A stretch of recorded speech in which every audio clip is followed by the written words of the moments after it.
struggle in order to highlight the contributions of women in India's freedom struggle and to take the message to the youngsters. We, a Center for Women's Studies and the Department of History, Tourism and Transportation, jointly organized a national webinar on the topic and heroes of India's freedom struggle. Thank you. Thank you for the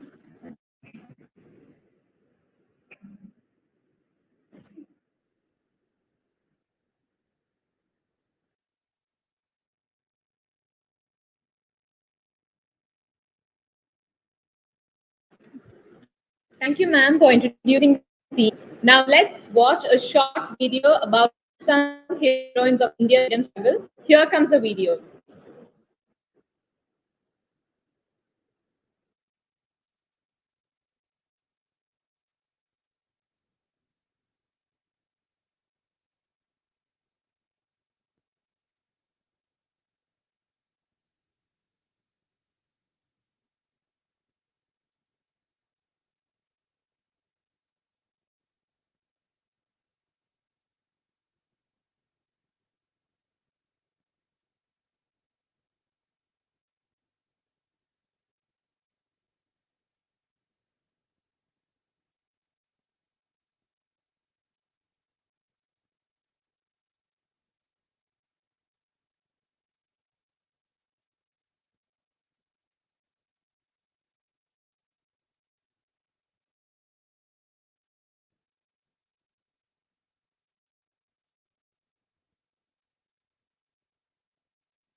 Very sorry, there is some small technical issue in the video. Shall we have Dr. Alpana's speech for that? Dr. Alpana? Dr. Alpana, are you there? Hello, I'm there. I'm very much here.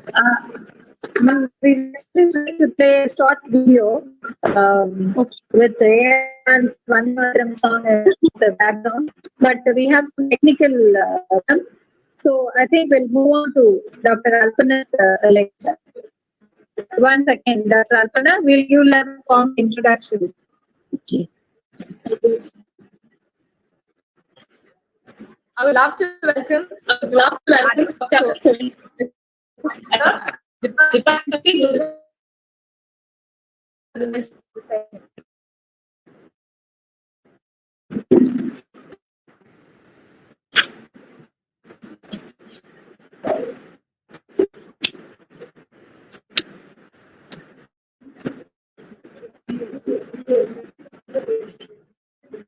Good morning, everybody.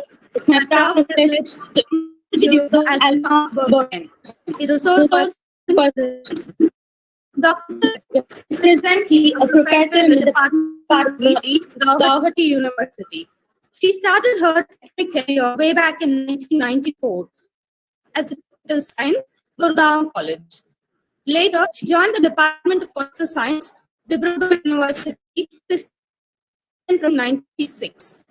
She was a professor and served as head of the Department of Political Science, Dibrugarh University, before joining the Department of Women's Studies, Gauhati University in December 2016. She served as head of the department from January 2000 research and analysis of certain perspectives of feminist critique of liberalism. Her areas of interest include political theory, feminist theory, and gender studies. She has to her credit a number of publications in journals and books. So we and may I take over the session now? Thank you for the introduction, Dr. Vasanthi. Thank you, ma'am. At the very outset, I acknowledge my deep sense of gratitude to be a part of this particular national webinar, which has been organized by the Center for Women's Studies and Department of History, Tourism and Travel Management. Has been chosen is very relevant. The unsung heroines of India's freedom struggle. In commemoration of the 75th year of independence of, and it is also to be acknowledged from share our experiences or to share our histories from our own respective context. So, in spite of the technical glitches that we have from time to time, due to which I too am not able to switch on the video, and this technology has also helped us come together to share the histories from our respective context. So before I start with I would like to thank Dr. P. Padmini, who is the Direct Center for Women's Studies at Raj College, for giving me the invitation. And at the same time, I would also like to thank the principal of the college, Dr. S. Kotha, Vice Principal, Dr. Busha Rani, and the head of the Department of History, Dr. T. Kaushalya, for arranging this national webinar. The topic that I will be talking to you on is freedom fighters of Assam. Initially, the topic that was given to me was freedom fighters of Northeast India, the women freedom fighters of Northeast India.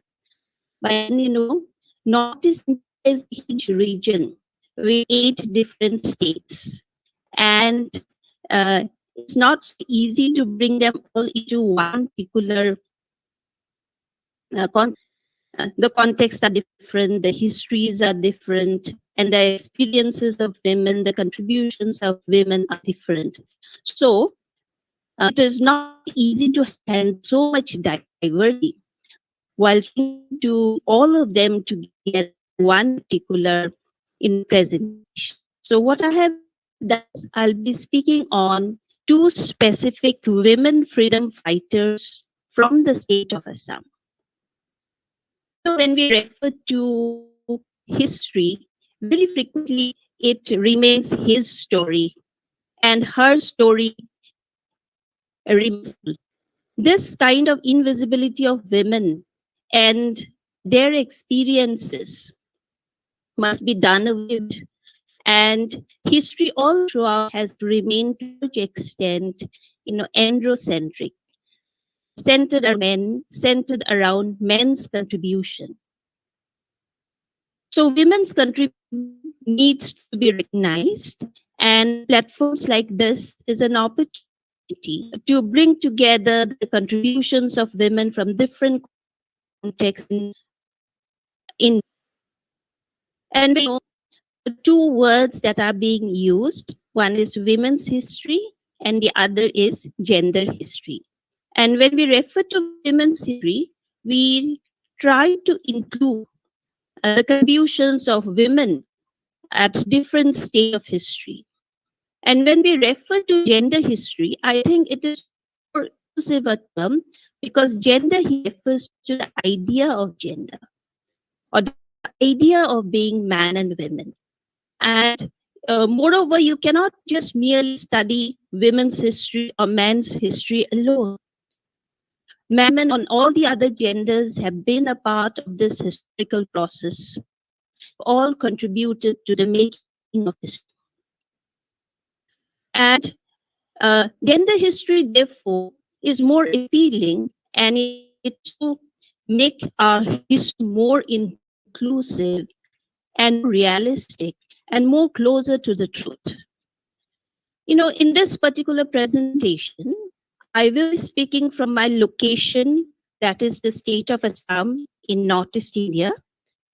And I've been teaching and doing women's studies. The positionality from which I will be, carrying out the lecture is from the women's studies perspective and feminism. When we are women freedom fighters of Assam, we have had women who have participated in the national freedom movement and women who have, become leaders. And many of these leaders were very exemplary women. They were nationalists, they were true patriots. At the same time, along with nationality, they also pursued women's rights. Uh, Whether they were feminist or not, that is another issue.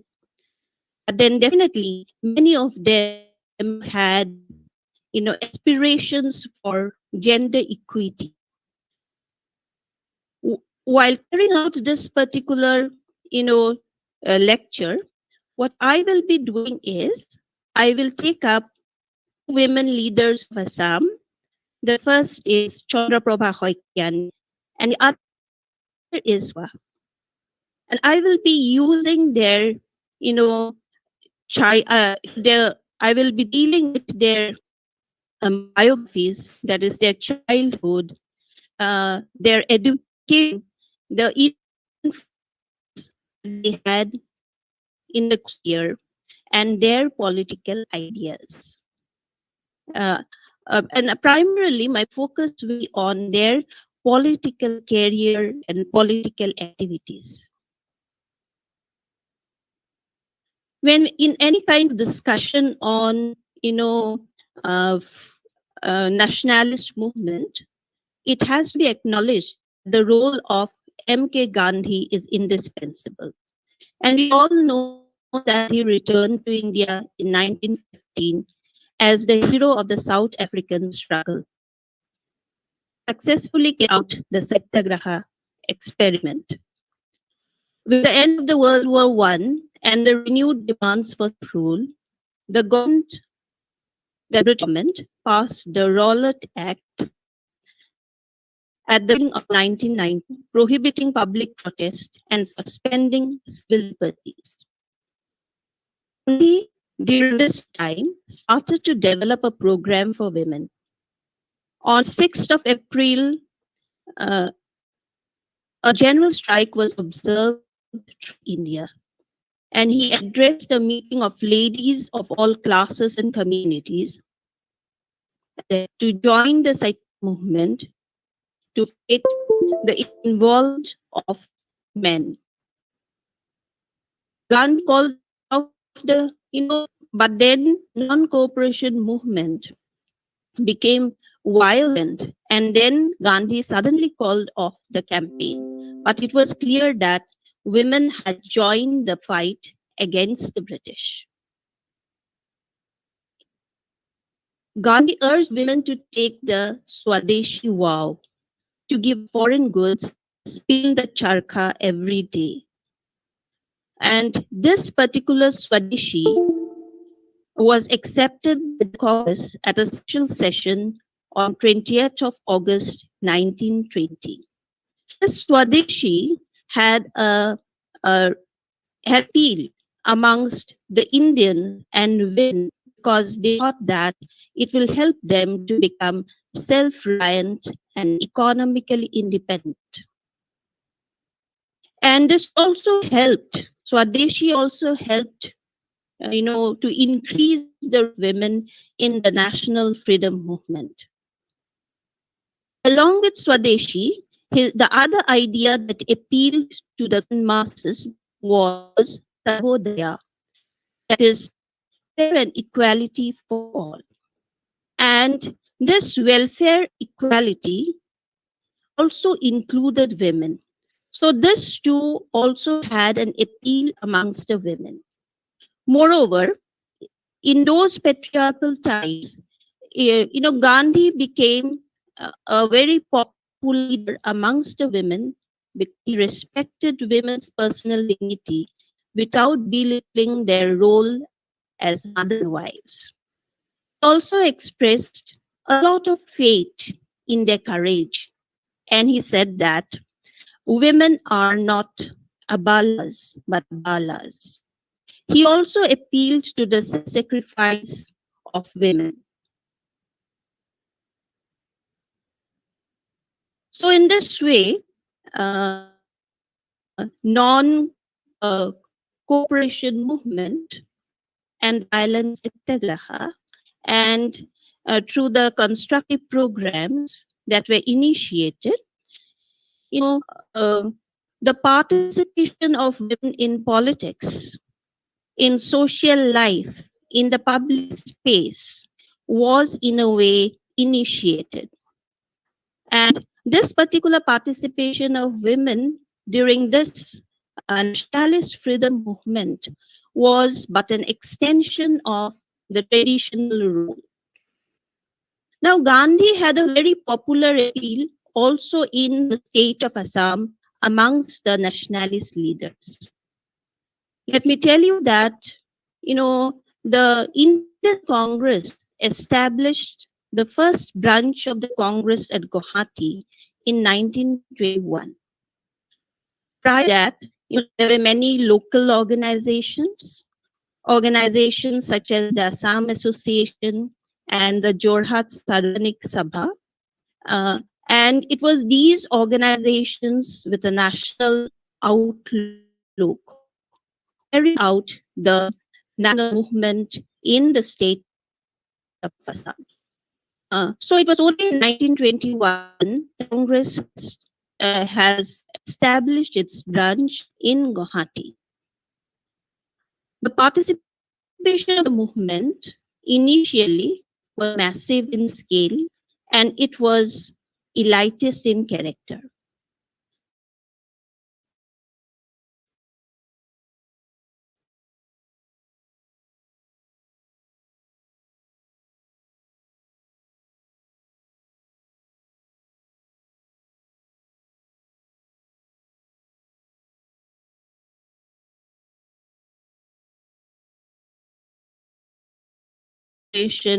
Through the constructive programs to the civil disobedience movement.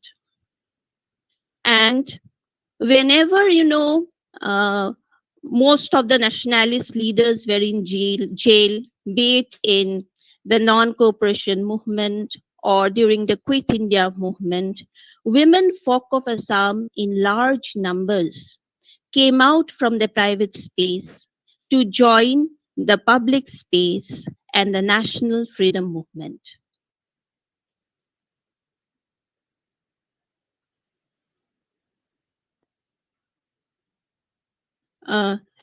So, when Gandhi came to Assam in 1921, this gave a different kind of motivation and fillip to the national movement because this was one of the first visit of Gandhi and a national leader with his kind of mass appeal.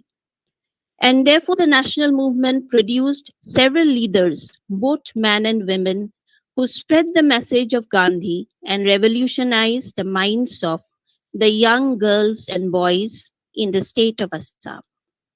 Gandhi encouraged women of Assam to come out of the four walls of their homes and participate in the social, political activities and public activities.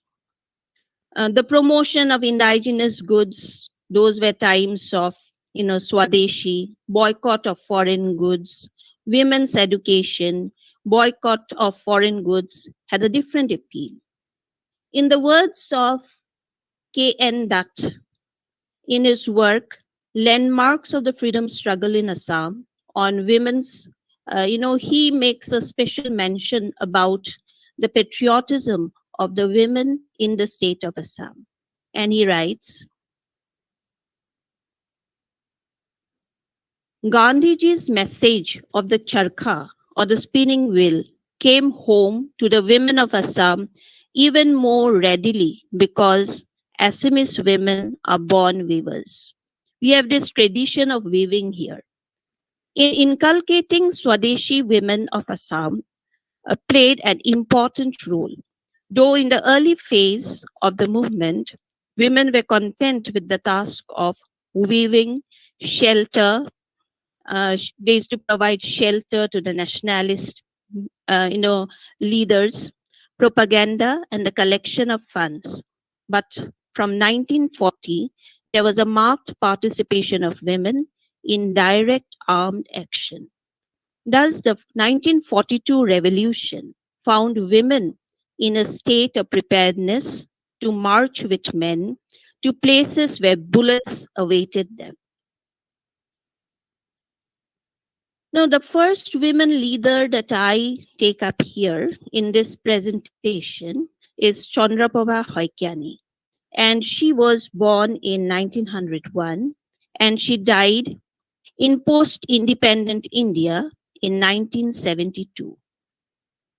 She was a freedom fighter, a nationalist, an activist, a social reformer, a writer, a poet, and a leader. She was at the same time, she is now, also considered as a feminist pioneer of the women's movement in Assam. Because the women's movement started along with the national freedom movement.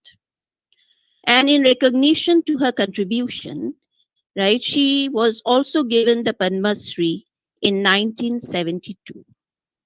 She is also the founder of the Assam Mahila Samiti, an organization that worked for nationalism and welfare of women of Assam. I have chosen her because she stood out as a leader from amongst the women, and she was an equal leader along with men. And it was because of her, work for nationalism that many women were motivated and inspired to come out of their private space and join the national struggle. I have also, chosen her because she stood out as a feminist.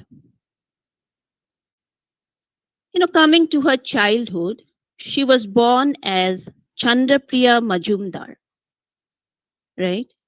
Uh, on 16th March 1901 to a village headman whose name is Ratiram Majumdar and Ganga Priya Majumdar in a village called Doisingori of the undivided Kamrup district in the state of Assam. She was the seventh of the 11 children, and later on, when she becomes a part of the national freedom movement, Chandrapriya Majumdar, initially her name is changed to Chandraprabha Das, and later on again she chooses to change her own surname as Chandraprabha Hoikyani. So this in a way proves that she has been able to not only claim for herself a distinct name or an identity, but then she has been able to establish herself as a leader, of the nationalist movement and also as a leader of the women's movement. During her childhood, those were times when, uh, you know, uh, where uh, schools for girls did not exist and women did not have the right to education. But then, being born to liberal parents and being born to a family which had quite a number of educationists, she, along with her sister, Rojani Prabha, they Rojani Prabha, her sister, later on became the first women doctor of Assam. And they together, both of them together, attended a boys' school in a neighboring village several kilometers away.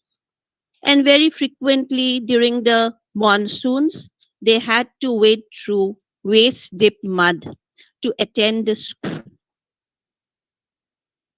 And uh, after the school, she had a lot of social activism early on, and therefore after school she used to gather local illiterate girls and taught them what she learned at school at a makeshift shed.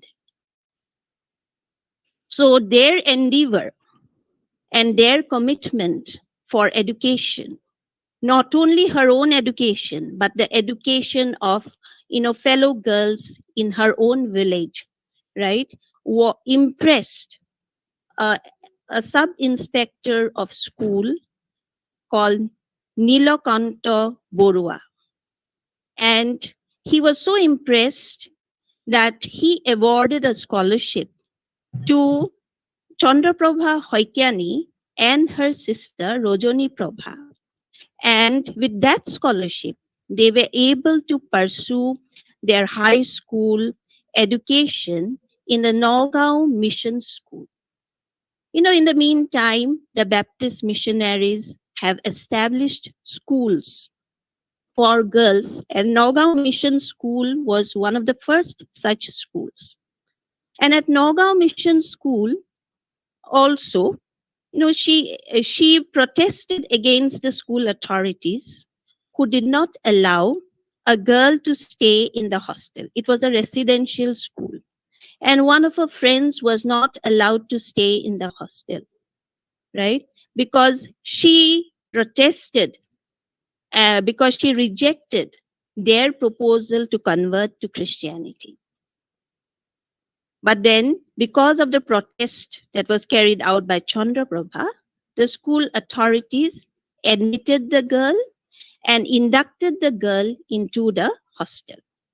So early on, she realized that, you know, you need to carry out you need to raise your voice against any kind of discrimination that exists. And this success that she achieved through this particular protest, helped her learn a lesson in life.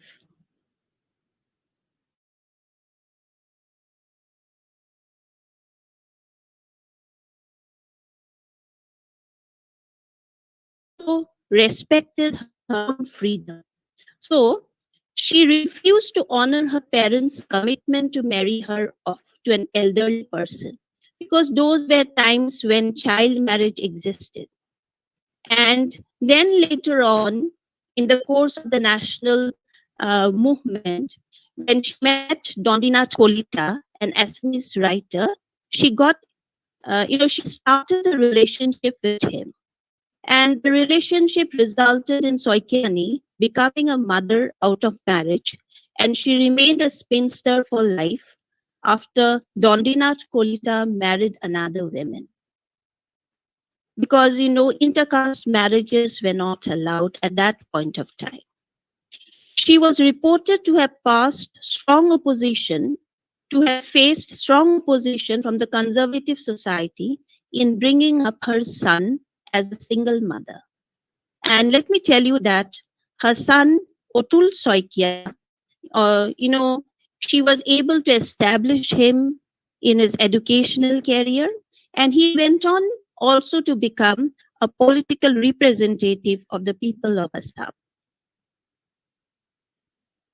When we refer to her educational career, we need, whenever we try to understand any nationalist leader, it is necessary to go through the circumstances which led to the make of these, personalities. So when we refer to her career, professional career, she started her career as a teacher at a primary school in Nagaon and later became the headmistress of the girls' ME school Tejpur. During her stay at Tejpur, she associated with many nationalist leaders at that point of time, like Jyoti Prakash Agarwala, Omio Kumar Das, Chandranath Horma, Lokshinath Sharma. Moreover, a lot of activism was taking place uh, at that point of time in Jyoti Prakash Agarwala's family. And she was accepted in that family as a member of the family. And very frequently, she was offered guidance and help by the mother of Jyoti Prakash Agarwala, that is Kiran Moi Agarwala. And Jyoti Prakash's father, Paramananda Agarwala, at that point of time, was at the helm of Congress activities at Tejpur. He inspired Chandraprabha Hoikya, who was very young at that point of time, 16 or 17 years of age, to become a nationalist. And Chandraprabha Hoikyani was, she was inspired and motivated also by the ideas of Gandhi. She was a Gandhian. And on Gandhi's call, she joined the Swadeshi movement and emerged to provide leadership to women of Assam. As a social reformer, she actively participated in social works such as education of girls, prohibition of alcohol, widow remarriage, abolition of untouchability, promotion of khadi, etc. It was under her leadership that the North was formed in 1970. Even when you refer to the women's organization, you will find that women's organizations in the state of Assam also was established initially at the local level. And then in different districts, Mohila committees were okay. And later on, only they were networked together and brought under one common platform known as the Mahila Samiti. In 1918, at Tejpur annual session of Ahom Sathanmilan, it is a student, conference, right? Ahom Sathanmilan. She was the only woman delegate, and at that point of time, she was just 17 years old. She was invited to address gathering on the harmful effects of opium eating and asked for its ban. This particular uh, public speech that Chandraprabha Hoikyani made was a very fiery, public speech where she called upon the boycott of opium. And it was the first event when as women spoke in front of a large gathering. Thus, she was able to, prove her capacity and merit of public speaking. And in this particular Satra Honmilon itself, she was also entrusted the responsibility to take task of training the girls section of the volunteer force in drill and gymnastics. And her speech from the platform of the Chhatra Honmilan inspired countless number of students to dedicate themselves to social reform.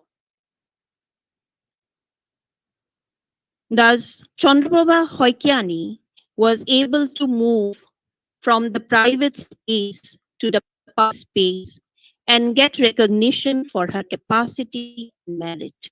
Even in the midst of, the strong patriarchies that existed in those times, be it colonial patriarchy or national patriarchy.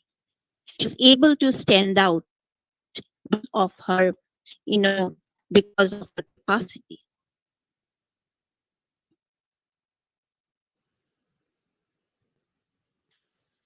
In 1921, she had this opportunity of meeting Gandhi at Tetapur during Gandhi's visit to Assam. While participating, and she was elected for by his ideology, and therefore she participated in the burning of foreign clothes at Tetapur.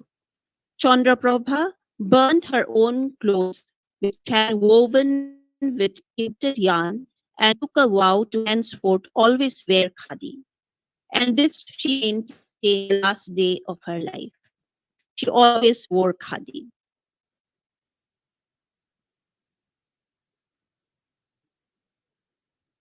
Having made up her mind to follow Gandhi's path, she organized the women in the villages and towns of Assam and adopted a resolution to spread the message of Gandhi. She proved her religious nature when, clad in khadi, she used to ride the bicycle and travel from village to village to spread the message of Gandhi. Another important event of Chandra's life is 1925, when she was invited as a speaker at the Nagaon session of the Assam Sahitya Sabha, right? Assam Sahitya Sabha, and this particular session was chaired by Rajanikanta Bordoloi. Chandraprabha in this particular meeting was the only lady invited to address the gathering as a women's representative. She was honored along with other dignitaries present, but she noticed that all the women who came to participate in the meeting, what they had to do is they had to sit together in an enclosure behind a curtain finely knit with bamboo, right? Because even when women participated in the public meetings, they cannot, a bamboo curtain was there so that men could not have their gaze on the women. And this particular enclosure that was meant for women, in a way, symbolized a private space for women, even while participating in the public space.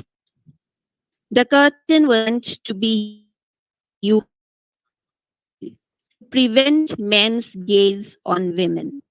This can also be interpreted as an attempt to protect the women as a group. Protection of the chastity of women has been assigned to men's gender role by traditional patriarchy, even in this nationalist times.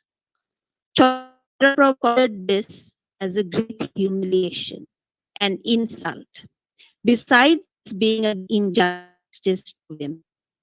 In such situations, she refused to remain silent. She could not tolerate the humiliation called upon the women delegates to engage themselves and assured them that nobody could stop them from doing so. So what happened was, within seconds, the women broke the back curtain and came out of the cage.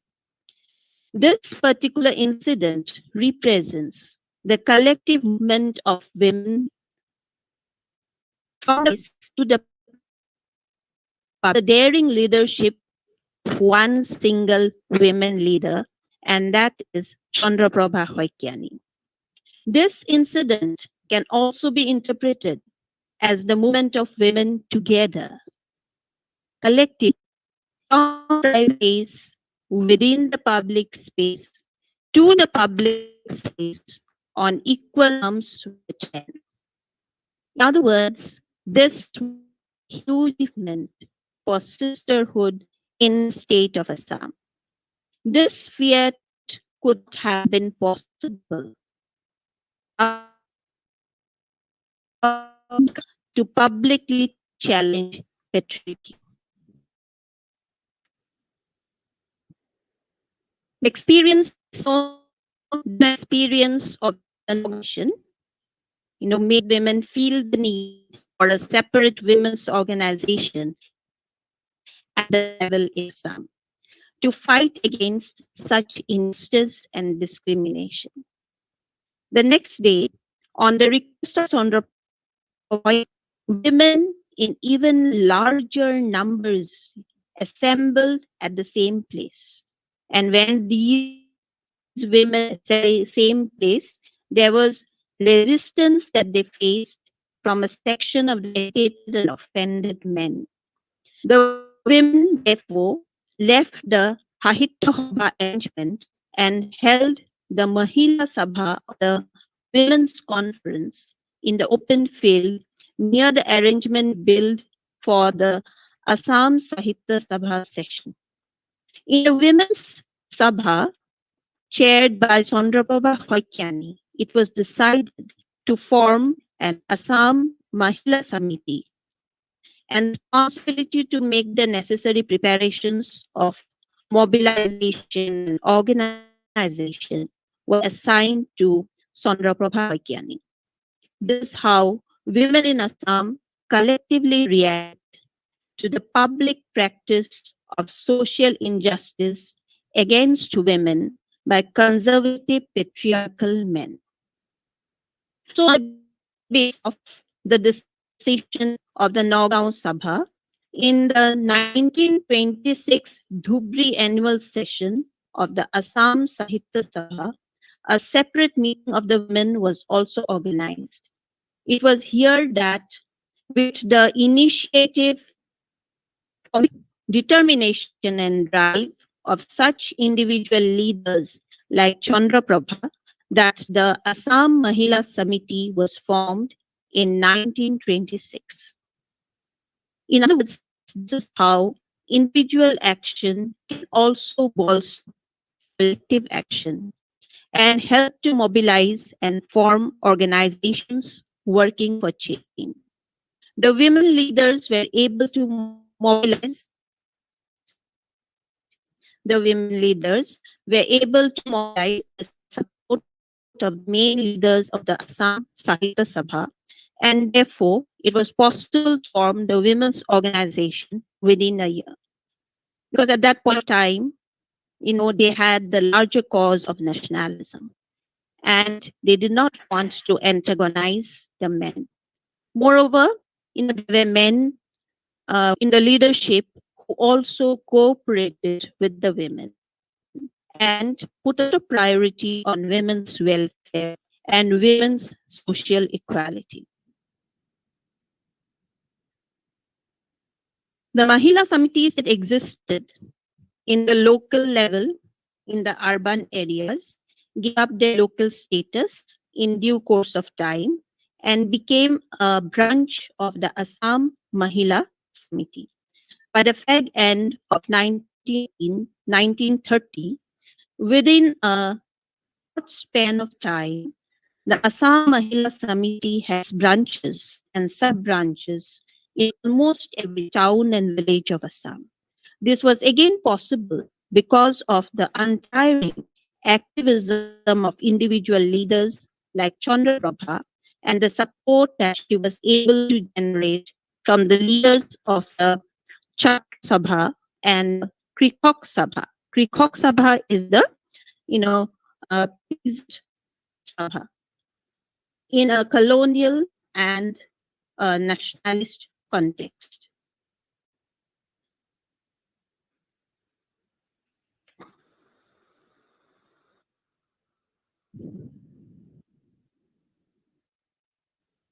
Then, uh, in in due course of time, because of her Chandraprabha Thoikani's engagements with collective action, there was a lot of reflection on herself and her life. And these experiences of engagement with nationalist action, collective action, women's rights, also brought about a transformation within her, right? So what we find is Chandraprabha, in due course of time, uh, as her involvement with nationalism matured, at the same time, she gave a lot of her own self-respect, dignity, and status in the society. Right? I have already told you that she had an intimate love relationship with a well-known novelist, Dondinath Kolita. She also had a child out of wedlock through this relationship. And that particular relationship could not mature into uh, a, a marital relationship because of the caste hierarchy that exists, right? But however, she became a young mother of a son, and she single-handedly, brought him up. At the same time, she was very actively, also engaged with the national movement. And but then decided to live life on her own terms, ignoring all the hurdles in a predominantly patriarchal society. She even refused to retain the surname of either her father's surname was Mazumdar, or her lover's surname was Kolita, and identified herself with a new surname, Soikyani. Now, why did she choose this particular surname is not known. In due course of time, she came to be known as Kyani Baidu. Thus, she was able to claim for herself self-identity even in times when patriarchy was very rigid and conservative. In a struggle to secure equal status for women in Assam's political, social, cultural, economic life, Chandraprabha had to face the threat of power conservatives. She did not, and you find that even in post-independent India, she was a target of the powerful conservative forces. Chandraprabha did not come from a family with a political background, and hence did not enjoy the political patronage. As a result, in independent India, she failed to get any position in the Congress leadership. She was an active member of the National Congress, a predominantly male organization, and also at the same time to get the nomination of the Congress, but failed to be successful in the elections held in 1957 due to the non-cooperation of some of her male colleagues within the Congress itself. Thus, in spite of a contribution to nationalism, patriarchy managed to marginalize her in electoral politics. However, it was under her influence, inspiration, and mentoring that another women nationalist leader, Pushpalata Das, was elected member of Rajya Sabha in 1951. And Pushpalata Das was mentored largely by Chandraprabha Hoikiani. And this victory of Pushpalata Das gave a lot of satisfaction to Chandraprabha Hoikiani. Pushpalata Das also became member of All India Congress Working Committee in 1959 and was elected MLA in 1967 from the Dhekiajuli constituency. So, when it women volunteer, women are true patriots, they actively engage, they also stand up as leaders. But once it is over and India became independent, she was, in a way, sidelined.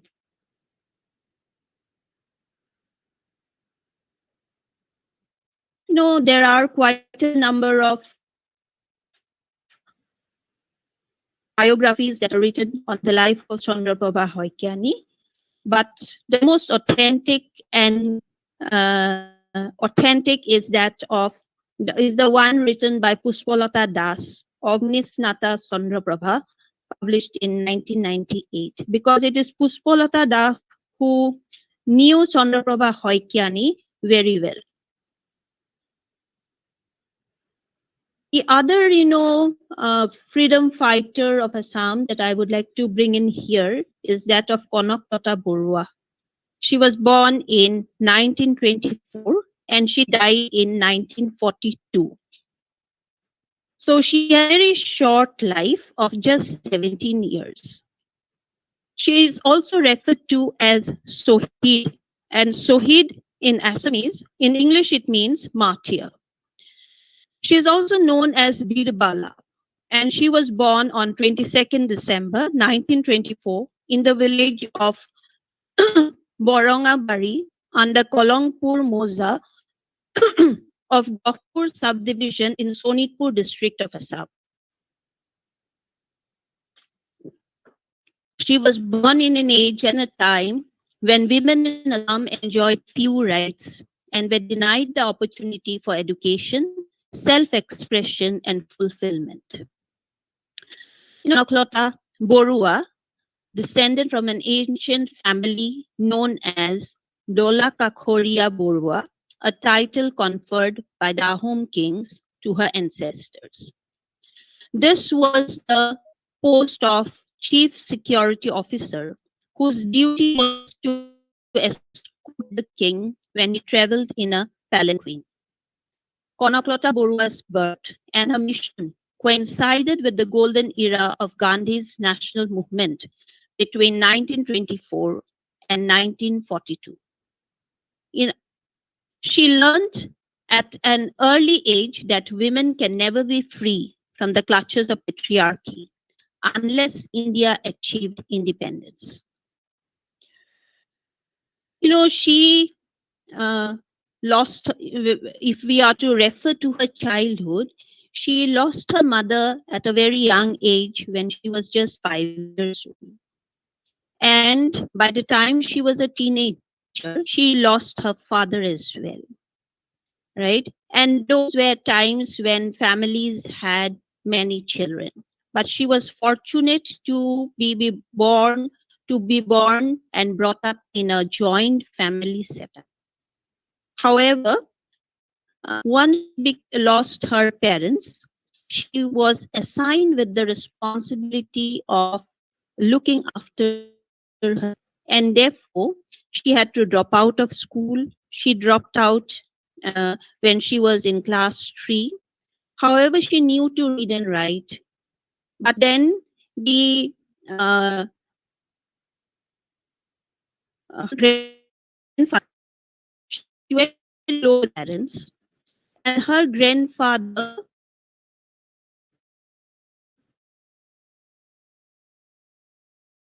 he would let his grandchildren know about the development in the national freedom struggle in the state of Assam. And she also had uncles in that joint family setup who were a part of the freedom movement. And therefore, she often overheard discussions within the family and in the village amongst the elders about Chandraprabha Hoikiani, the architect of the women's movement, urging upon the women folk to participate actively in the ongoing struggle against colonialism and patriarchy. She had grown listening to stories of national stalwarts, both men and women, who were inspired by Gandhi's ideals. Her role models within the Congress were stalwarts such as Jyoti Prasad Agarwala and Chandraprabha Hoikyani, both of whom she had the opportunity to see at a very young age of 7 during the Gomiri Riot Sabha. This is a peasant convention that took place in a called Gomiri. And the convention was against the land revenue that was levied on the peasants. Both Jyoti Prasad Agarwala and Chandraprabha Hoikya had a crucial role to play in molding this particular young girl called Konaklota into nationalism. Konaklota also grew up, listening of another nationalist women leader of Assam. Her name is Puspalata Das. And she came to know that Puspalata Das signed a pledge with her own blood to fight for the country, and about her forming the Mrittu Bahini. Mrittu means death squad, right? Mrittu volunteer squads whose members pledged to lay down their lives for the cause of freedom of the country. Because, she Prasad Agarwala, within the Congress, two different organizations was formed. One is the Peace Squad, singing patriotic songs to inspire and motivate the common people in the villages and towns.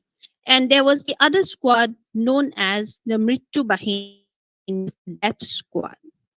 And they were committed by a different kind of patriotic idealism. And they were ready to die for the country. And therefore, Konaklota went on become a part of the Mrittu Bahini. And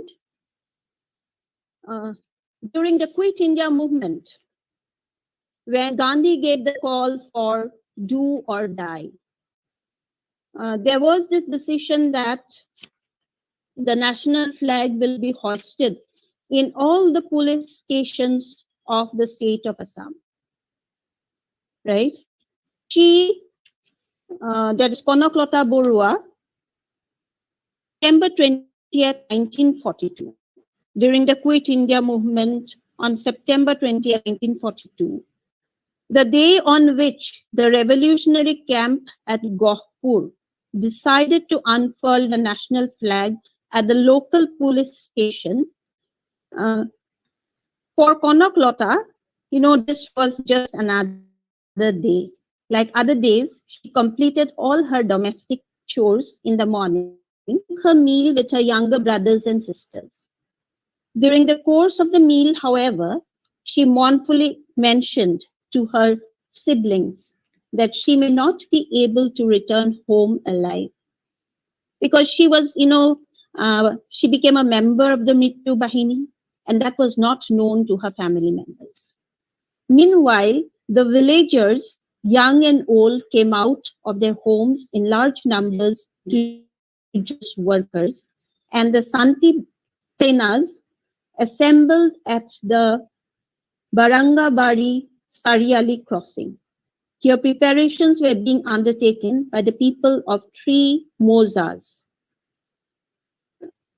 And leaders like Junaram Bhuya, Jiten Bora, Mukund Kakoti and others inspired the people with Gandhi's slogan, or die.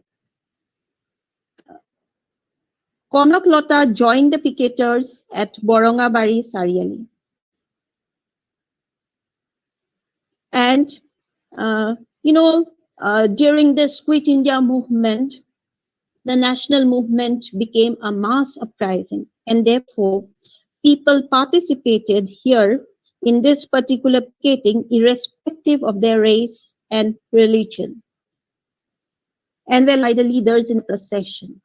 The young girls and ladies were in the front, followed by the volunteers of the Santi Senas and the Congress workers. Next in the line were the Congress leaders, followed by the general public. Konoklota stood at the head of the line of women volunteers with the national flag in her hand. Since it was planned that the volunteers would march two in a row, one male, one female, Mukunda Kakoti happened to be Konoklota's partner in the front row. Now, with slogans of Vande Mataram, victory for independent India, glory to Mahatma Gandhi, these volunteers walked for a distance of nearly 12 kilometers to Gohpur police station.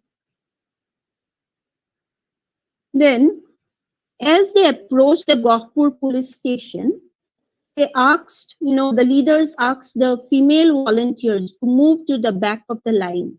But this advice was strongly opposed by Konoklota. She retorted that the women volunteers were ready to sacrifice their lives for the sake of the nation, and that they were not ready to move to the back. This immortal speech on the verge of her imminent death inspired several male and female volunteers and made them forget the dangers towards which they were proceeding.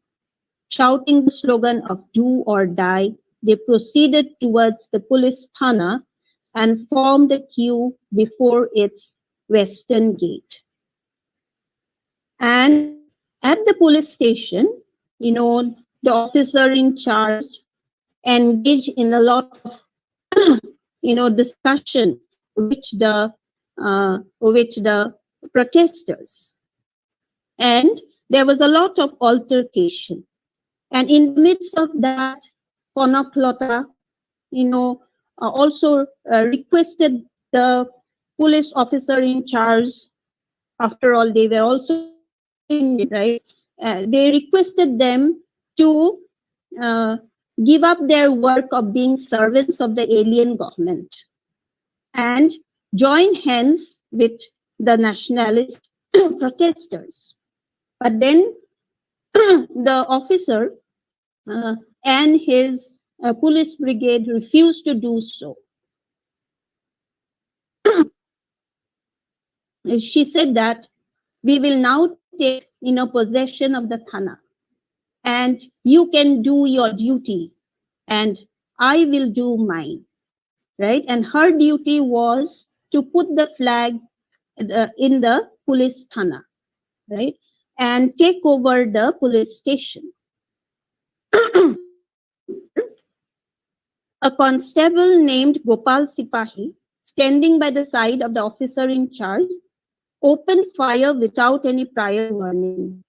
His bullet pierced through the chest of Konoklota and then through the arm of another leader, Hemkanto Borua. And Konoklota, the young girl of Sindh, had attained martyrdom as Gopal Sipahi's bullet killed her instantly. Right?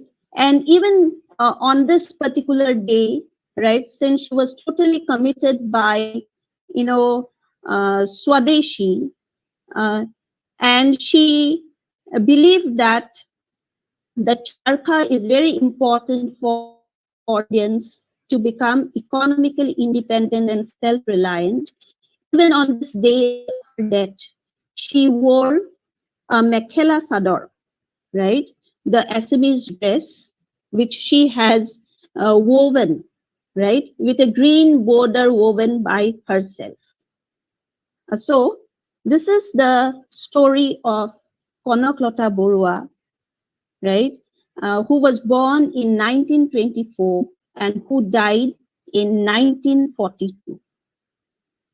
And she was inspired by Chandraprabha Hoykyani. She was also influenced by other leaders, nationalist leaders of the forefront. But then she was scared of nothing because she was totally committed to the nationalist cause.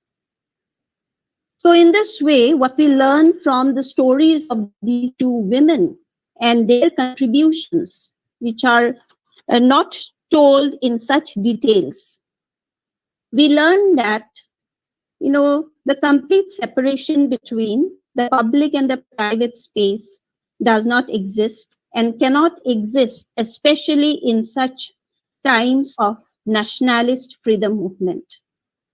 The separation was lifted during the nationalist freedom movement between the public and the private to fulfill the needs of nationalism. But when it was to be lifted was decided by men. And very frequently it was lifted in times when nationalism needed more volunteers. Because many of these men leaders were, put in the jail. However, these opportunities or leeways that arose during the times of the nationalist freedom movement were used very creatively and innovatively by these women of the likes of Chandraprabha Hoikyani and Konaklata Borua for themselves as well as for nationalism and for in order to improve the lot of other women. These stories of exemplary nationalist women leaders needs to be told, and their life stories, their, as well as nationalist leaders who are also feminists, their struggles, challenges, and contributions needs to be revived, told, and analyzed. Merely building statues will not do, but sharing of their contributions and recognizing them and then getting motivated to work for the nation is what is necessary in such times. With these words, I would like to thank you for giving me this opportunity to share my thoughts on the contribution of women freedom fighters from the state of Assam. Thank you so much.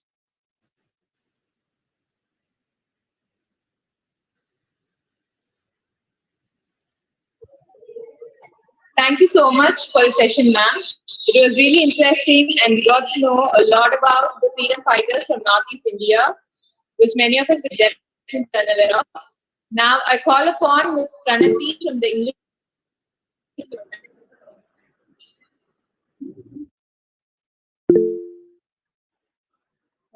Good afternoon, platform. Wonderful session has brought so many hidden stories to light, reminders of the tremendous struggle that women of northeastern India had fought and their contribution and sacrifice during the freedom movement. I, on behalf of the participants, Women's Studies Center and Department of History, Tourism and Travel Management of the college, and on my own, extend my gratitude to Dr. Alpana Borgohain, former head, Department of Studies, University of Guwahati, Assam. Thank you, ma'am, for enlightening us about the contribution of women from the Northeast towards our freedom struggle. People like Chandraprabha would guide us because she reminded us that how small revolts would keep on inspiring much more women like Pushpalata and Gonoklata. Thank you so much, ma'am. Welcome. Thank you, Pranati. Now let's watch a short video on the topic the unsung heroines of India's freedom fighters.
That was an inspiring video.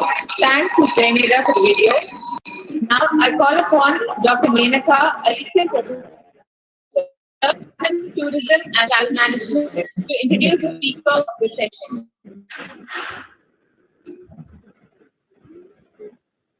Good afternoon to all. I'm extremely glad to introduce a guest speaker of this session, Madam Dr. Mridula Chauhan. Madam Dr. Mridula Chauhan is working as Assistant Professor at local college, Srihara, affiliated to MJP Rohilkhand University, Bareilly, where she is teaching history and PG Diploma in Women Empowerment and Development. She had completed her PhD from Advanced Center for Women Study, Aligarh Muslim University, Aligarh. Her area of specialization are issues of gender and women in the education system. She has won several awards for various research papers. She takes interest in issues relating to women, and she has worked at grassroots with various organizations along with script writing and directing street plays for general sensitized and outreach programs. She believes in the young minds through conducting workshops on gender issues at schools and colleges. With this short introductory note, I would like to invite Madam Dr. Mithila Chauhan to deliver her address on exploring a place for women in history. Madam, we are all eagerly waiting to listen you, ma'am. Thank you, Vasanti ma'am. Thank you. Namaskar. Good afternoon to one and all. First of all, I like to extend my heartfelt thank you to the P. Padmani ma'am, principal of Etraj College, and of course, organizers of this virtual meet for inviting me to be a part of it. I am happy to share of idea in few minutes with the students. Thank you. Okay, now I am sharing my PPT.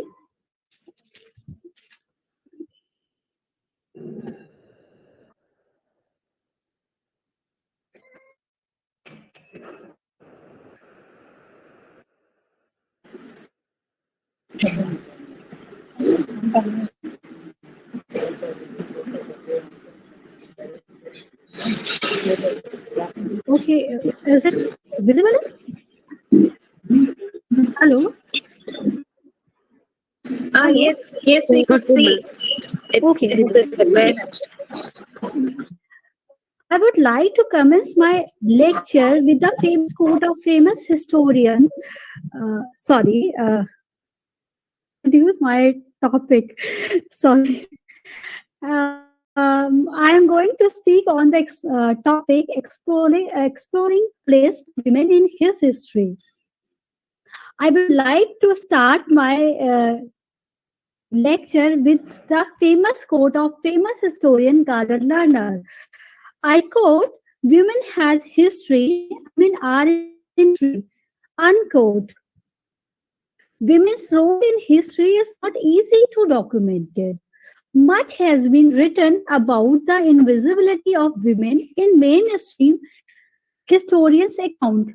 The task of filling the gap of putting women into the narrative has been ongoing one for the past few decades.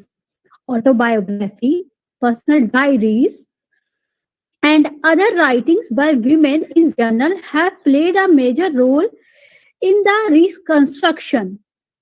Any account of women in Indian national movements too would have to rely heavily on such source. For the rest, private papers, published and unpublished, archive records, newspapers also contain reference of women's activities. They have to carefully scrutinize to look for any mention of women's participation, and occasionally they have yield significant research. It is well known fact that there are four dominant trends where it comes to history, writing, and gender. First, history as a narrative of power.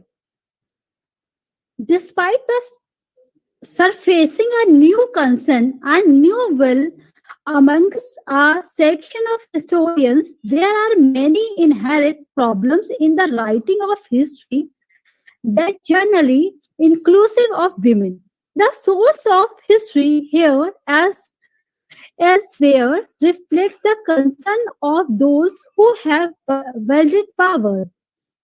It is sometimes argued with justification that the notion of the time and therefore of the history in the dominant Indian tradition, which may also be called Brahminical tradition, has been cyclical and not linear. It is a huge difference in the understanding of history. One of this view is that the Western linear tradition and violates the spirit of the authentic approaches to history in modern times, cannot be subjected to certain scrutiny. What is ignored in this argument is that the cyclical notion of history is as much the product of those have yielded power as the linear view of the history is. It might be useful note that unlike archaeological evidence, which may be loosely described as the garbage of the history, as the incidental uh, remittance of material culture and therefore not associated with the conscious decision to level something to poetry writings record are self-conscious products and the closely tied to those who have exercised power. The Harsh Charita or the Ithihas portion of the Purans, unambiguous narrative of power, even if they may reflect a cyclical view of the history.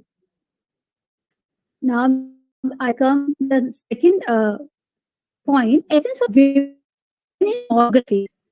It might be useful at this point to examine the factors that lead to a shift in the writing of history and thus as crystal or gender history. In the Indian context, nationalist history dominated the sense until the late 1950s. Nationalist history was primarily focused on the political history such as kings, conquered, invasions, and so on. By the late 1970s and 1980s, there were raging debate on whether or not there was feudalism in India. And while the issues thrown up in the concern of this debate were important, there was absolutely nothing on what happened to women in the feudal model of production or where they figured in the new relation of production. Underlying the assumption was that history for women was same as history of men. No attempt was made to move into the field of the modes of the social production while continue to explore mode of production where class and gender could be a combined making for a connection between gender structure, ideologies, and social and economical power structure. Similarly, although there was a welcome shift towards exploring the history of lower orders such as Das, Karamkas, Sudras, and the Chandals, bringing in an issue of caste and class and unequal power relation, this did not include examination of unequal gender relations. In any case, shortcoming in my view of the history of social information is that human begins as individuals, whether men or women, and their experience of different social process seems to be missing from it. Number third, women's movement and gender sensitivity history. How then did the shift occur in terms of writing of women history? We many attribute this to the women's movement of the 1970s, which provide the context and the push for the emergence of women's studies in India.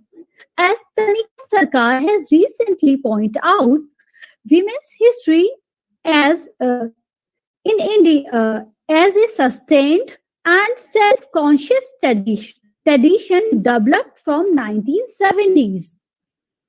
Since many feminist scholars were themselves involved in a rigorous and the turbulent movements against rape, dowry, and domestic violence.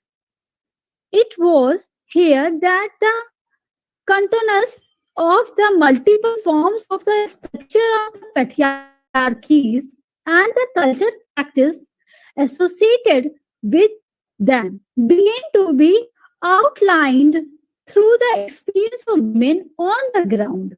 These years, during the heyday of an existing political women's movement and the insight drive therein provided feminist scholars with the experimental material on the basis of which they formulated gender as the category of analysis. The recent phenomena of mainstream scholars cashing on the space created women history without addressing the existence of patriarchies in their writings is an explicitly anti-political and deflative agenda, making a sharp break from the feminist scholarship. Number 4, features of feminist historiography. In a movement such as this, it is an app that review of the main trends of in women history is undertaken, beginning with the tentative formulations and simply rereadings. It is by now with that, despite a weak institution based on women's history, has taken off during the last decade. Some very fine work has appeared in the field of women history, forcing mainstream historians to be recognized and sometimes even cash on the market created feminist scholarship. The issue of women's agency is a part of a large set issues in the feminist scholarship, and it is at the moment often being simplified. The desire to write a different kind of history has led feminist scholars to explore the history of resistance by the women, individually and collectively, and though also their use of strategies such as subversion and manipulation of men's power over women. In order to provide the visibility to the women's voice, their absence from the process of history writing, there is an attempt made by historians and feminist scholars to recognize and rewrite the history, the narrative within the Indian freedom movement also aimed to document women's presence in the historiography and the history. Okay, now I am going to show the unsung females' name.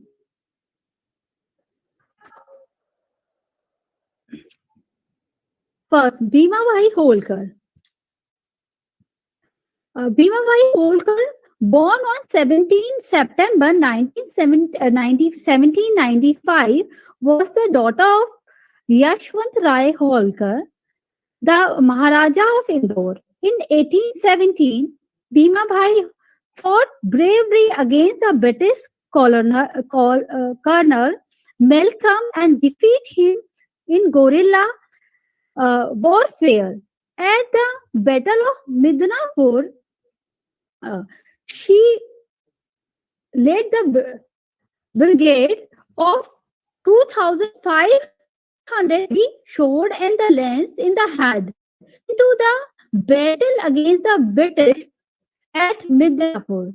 It believed that her act of taking on the first Indian company as a scholar inspired the Lakshmibai of Jhansi in 1858 during the Indian uh, Rebellion movement 1857. He died at Indore 28 November 1858. Now, second unsung heroine is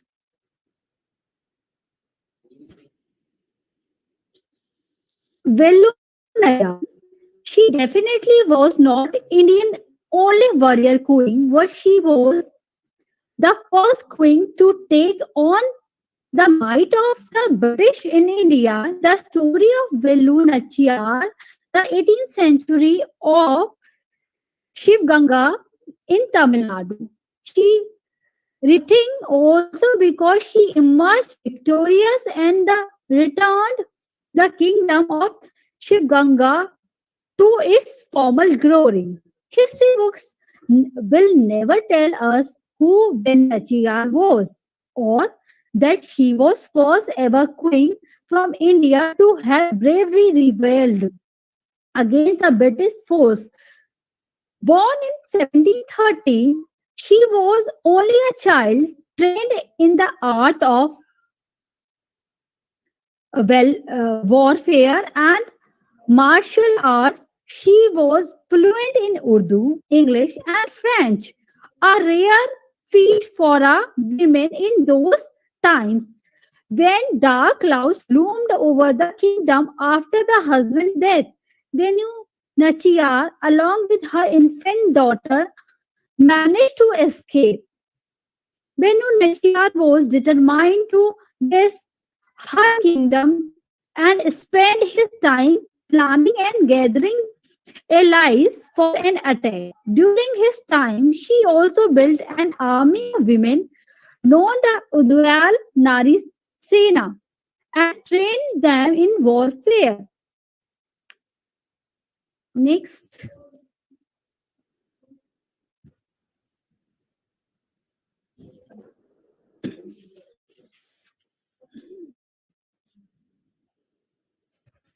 next है Kittur Kittur Rani Chennamma. The story of Rani Chennamma differs from the previous. Rani Chennamma and the local people opposed actively the British handedness. Tirchalli invited Kittur. The battle was ensued. Hundreds of British soldiers were killed along with the Tarachi. The humiliation and defeat was too much to digest for. They brought in a bigger armies uh, from the Mysore and Sholapur surrounded to Kittur. Rani made efforts, but all in vain, as she was compelled to declare war for 12 straight days. The valiant queen and the soldiers defend their fort, but still sneaked him. The Rani was defeated. She was taken the prisoner and kept in the fort. She spent her days regarding holy texts and performing puja till her death in 1829. Her history of valor differs from the common notion of recognition of victory. It is a struggle which play a key role and not always coming victorious. Next, Belwari Malma.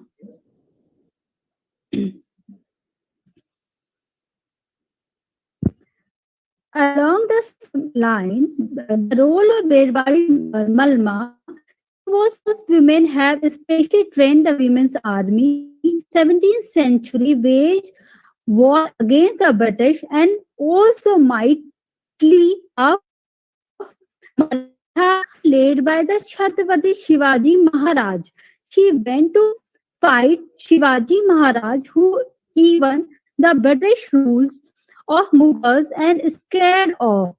There were a battle of Belawadi, in which Isha Prabhu, husband of Malma, was killed by Marathas. But Malma Ma, Malma Ma continued the fight with the help of her women warriors. The battle raged for 27 days.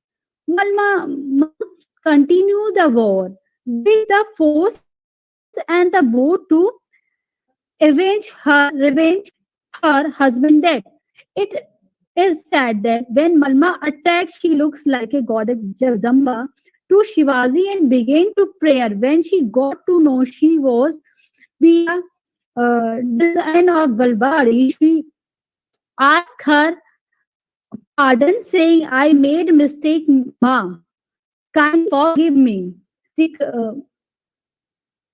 brought about the conflict and put to the end such the aura and the grift. Next, Avanti Bai.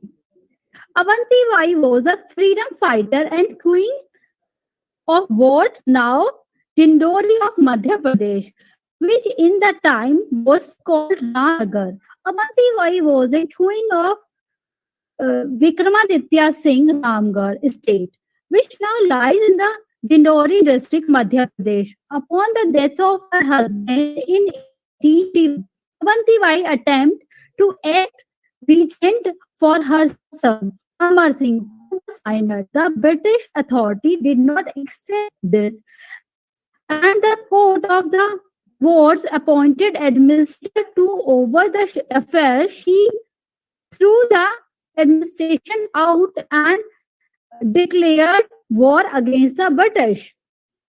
When revolt of 1857 broke out, Avanti Bai raised and led the army of 4,000. The first battle with the British took place in the village of Kheri near Mandala, where she and her army were able to defeat the British forces. However, sung by for the safety, the British army set fire to Ramgarh and returned to the Devgarh attack to the queen. Avanti Bai resorted to the guerrilla warfare to of the British army, but committed suicide with the sword off on 20 March 1858, when facing almost certain defeat in the battle. Next, Vejabai. Vejabai was born in Kangal, Kolhapur, Maharashtra in 1784. 1798 in Pune. At the age of 14, she married to Daulat Rao Sindhia, the ruler of Gwalior. She was known as a super horse woman and had been trained to fight with sword and spear. She accompanied her husband during the Maratha war with the British, and she fought against the British or Duke of Wellington, Battle of Say. It appears to adopt her father's anti-British stance in her young days. During the British campaign against the Pindaris, she had asked her husband to support the Peshwa Bajirao II against them. When Daulat Rao submitted to British demand, she even left him and briefly accusing him cowardly. She was also fiercely opposed to the Scindia's surrender to the Ajmer to the British. Bijabai died in Gwalior 1863. Next.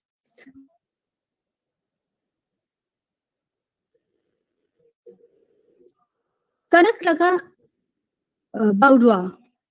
Baudwa was born in the Barangwadi village of the Assam as the daughter of Krishna Kanta and Kaushambi Devi Barua. Karnataka Barua was also called at Trivalla. During the Quit India movement 1942, he joined Mritti Vahini, that squad, which was formed by the youth of Gopalpur subdivision of the Assam on 20 September 1942.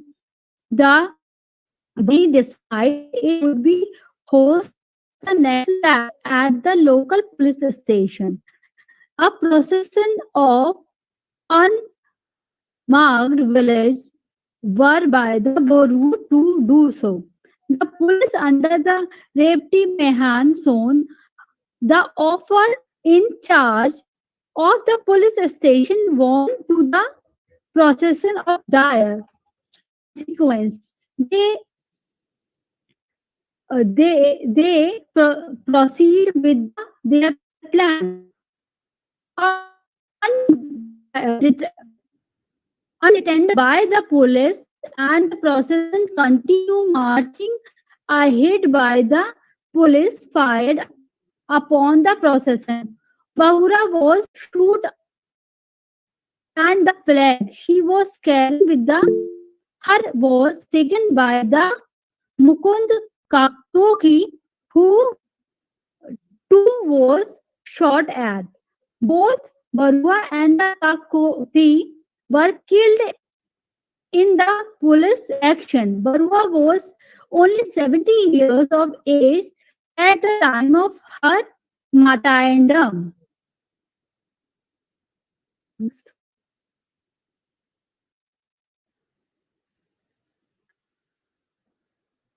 Rani Abakka Chota. Rani Akka Chota from dynasty Rani Abakka from Chota dynasty ruled a small coastal town, Lalal, 8 kilometers away from the Mangalore. During the Portuguese wanted to conquer the town and used to the port. They made their first attempt in 1525, but Rani Abakka resisted and fought piracy against the Portuguese, gaining the name Rani Abakka. Next.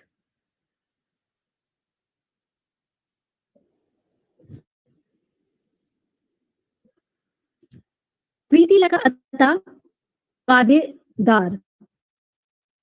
Preetilata Badedar was born in a middle class Vidya family on May 5th, 1911 in village in the Chitgaon, now in the Bangladesh. She decided to join Indian independence movement. Surya Sen had heard about her and wanted her to join the revolutionary group. On 13 June 1932, Pita met Surya Sen and Nirmala Sen in their camp. A revolutionary Vinod Bhari objective that they did not allow women to join their group. However, Preeti Lata was allowed to join group because revolutionaries reasoned that women transporting weapons would not be arrested as much suspicious men. Preeti Lata joined a revolutionary group by Surya Singh. She is known for leading 50 revolutionary in the 1932 armed attack on the Preeti Lata European Club, during which one person was killed and 11 injured. The revolutionary uh, raw the club and were later caught by the British police. To avoid arrested, Preeti Lata consumed slandered and died.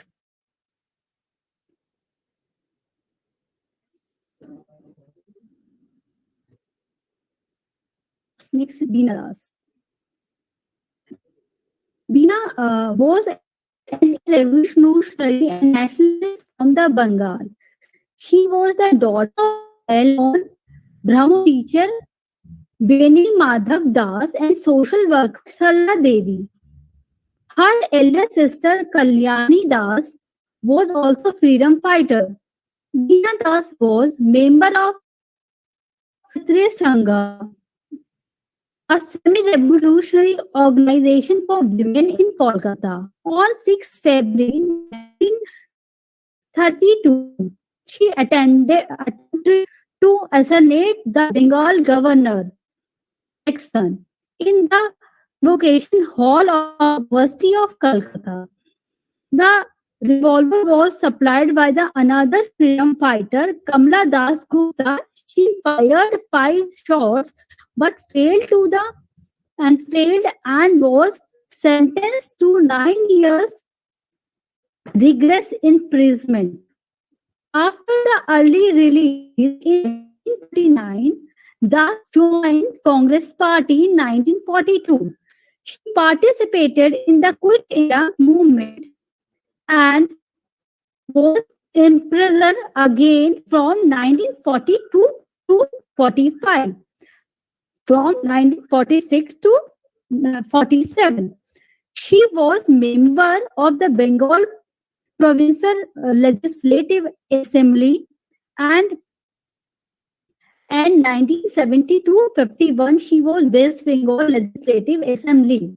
After the death of husband, she led lonely life in Rishikesh and died contumacy. Her dead body was recovered from the roadside on 26 December 1986 in partially discomposed of the state.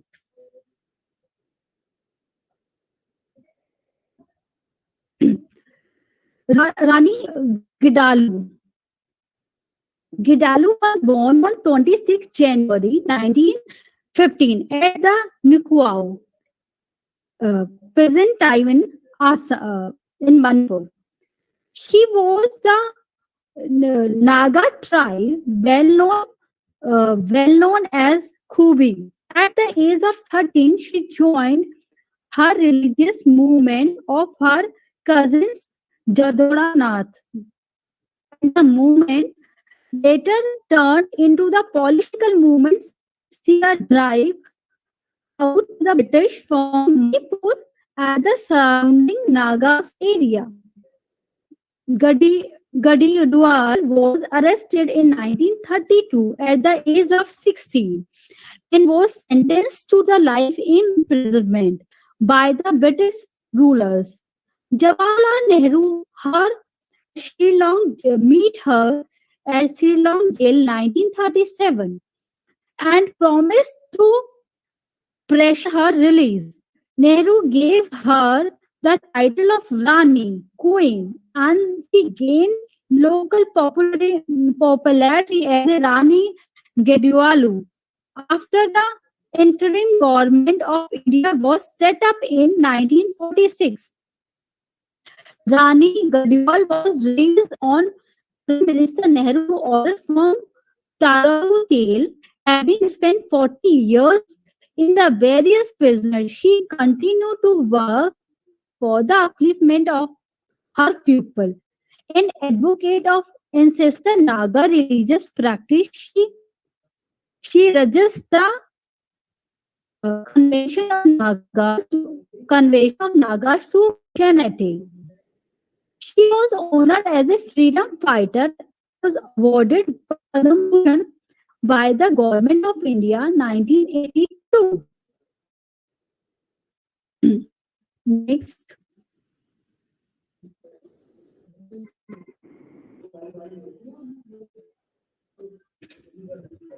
Kalpana Datta.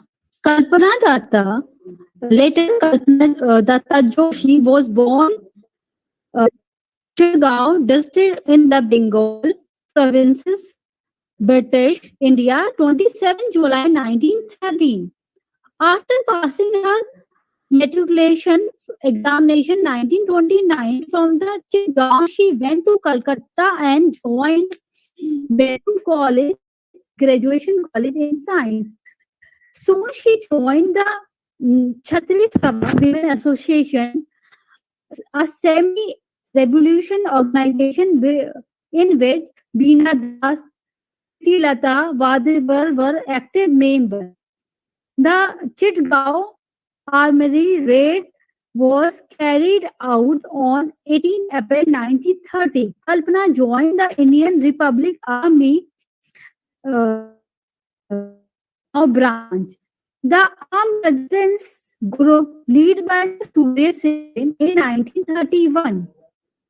In September 1931, Surya Sen and Esther are along the Priti Lata Vadkar to attack the European club in Chitgaon. But week before she attacked, she was arrested while carrying a reconnaissance of the area. She was undergone after the release on bail. On 17 February 1933, the base was enriched to their hiding place, villages, and raided. But Kalpana was able to escape from there. She was finally arrested 19 May 1933. Later, she joined the Indian Scientific Institute, where she worked until the retirement. She died in Calcutta on 8 February 1905. Rani Lakshmibai. Bundele हरोड़ों की मुंह सुनी हमने कहानी थी, खूब लड़ी मर्दानी, वो तो झांसी वाली रानी थी. Rani Lakshmibai was born on in 1828.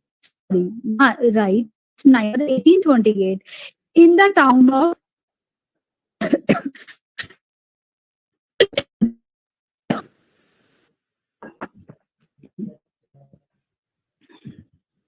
Brahmical family. She was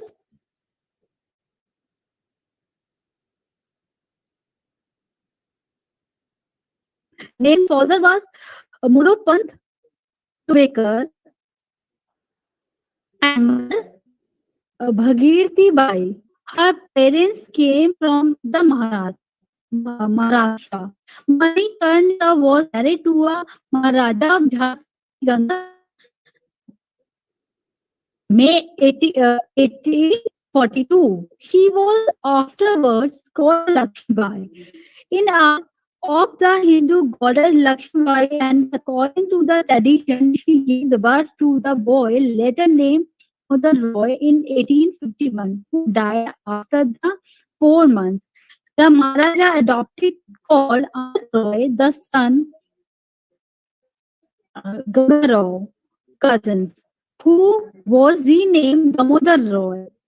On the day before the Maharaja died, the adoption was in the presence of British political officer was given letter from the Maharaja instructing that the child respect that to do was after the death of Maharaja. After the way was governed by the British East India Company under Governor General Law. He applied the doctrine of least order to claims annexation the state that I law सरल मानसी नहीं हुई in March 1854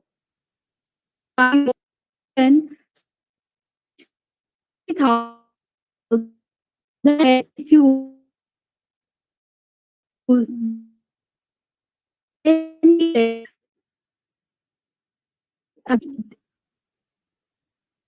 defeating the Jhansi was he felt Gwalior and died at the post of the Battle of 1858.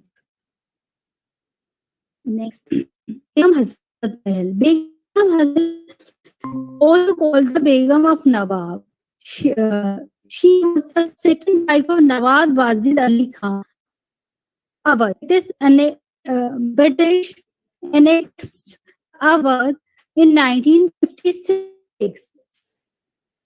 1956, and she start to when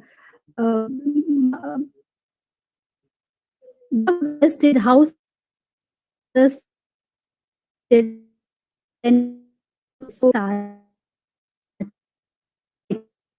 the movement start to fight.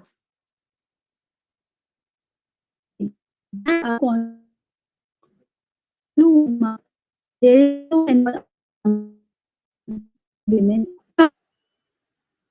and follow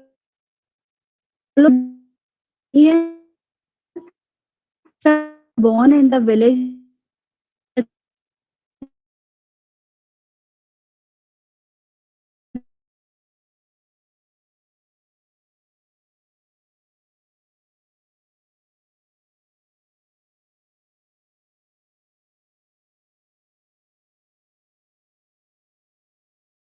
but Gandhi emerged came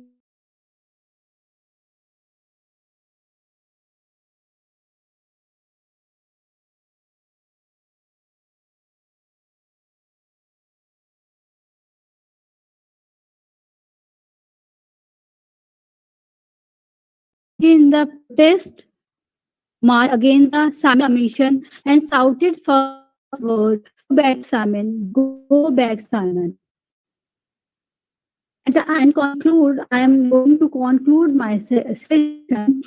As from the above vision, it is clear that the history freedom is a replayer with the sake of the sacrifice, bravery, selfness, and political safety of the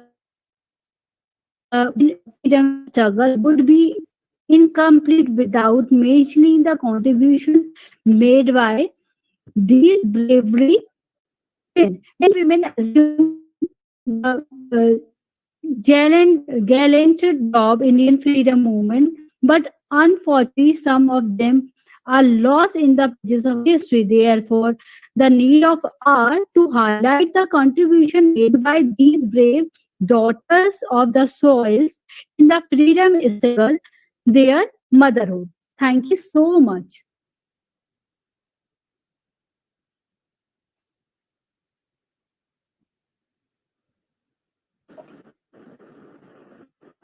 Thank you, ma'am. The session was gripping throughout, and we are really grateful to have you share your knowledge with us. Now, I welcome Ms. Indulekha from the English department to deliver the vote of thanks.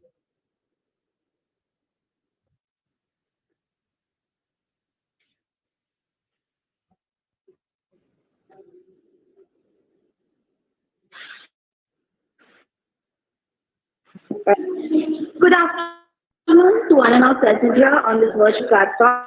Session showed us history in a different light and elucidated about and The story of Brenda Bunny to my for somebody else to this song.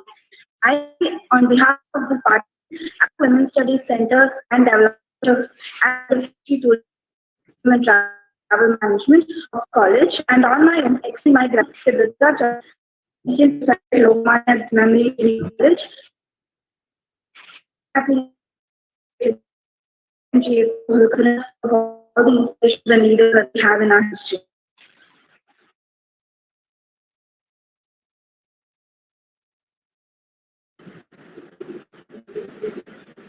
Thank you, Cindy. I would like to call upon Mrs. Jackson Mary, Assistant Department of History, Tourism and Travel Management, to introduce the speaker of the session.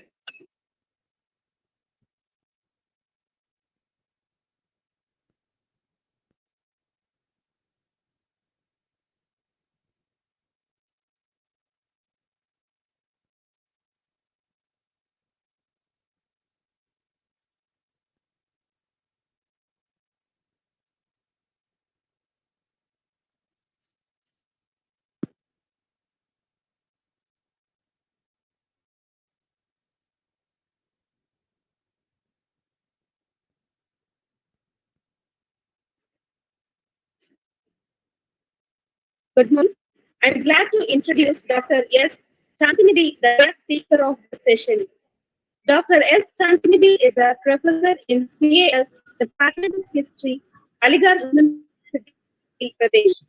She has a teaching experience of 30 plus years in UG, PG, and she has worked as a lecturer in the Central Law College, Salem, and served the principal Queen and worked as an assistant professor in S College for Women, Chennai. She has served as a guest lecturer in Indian History Department, Madras University. Can I say something? Yes, ma'am. Please make it very brief.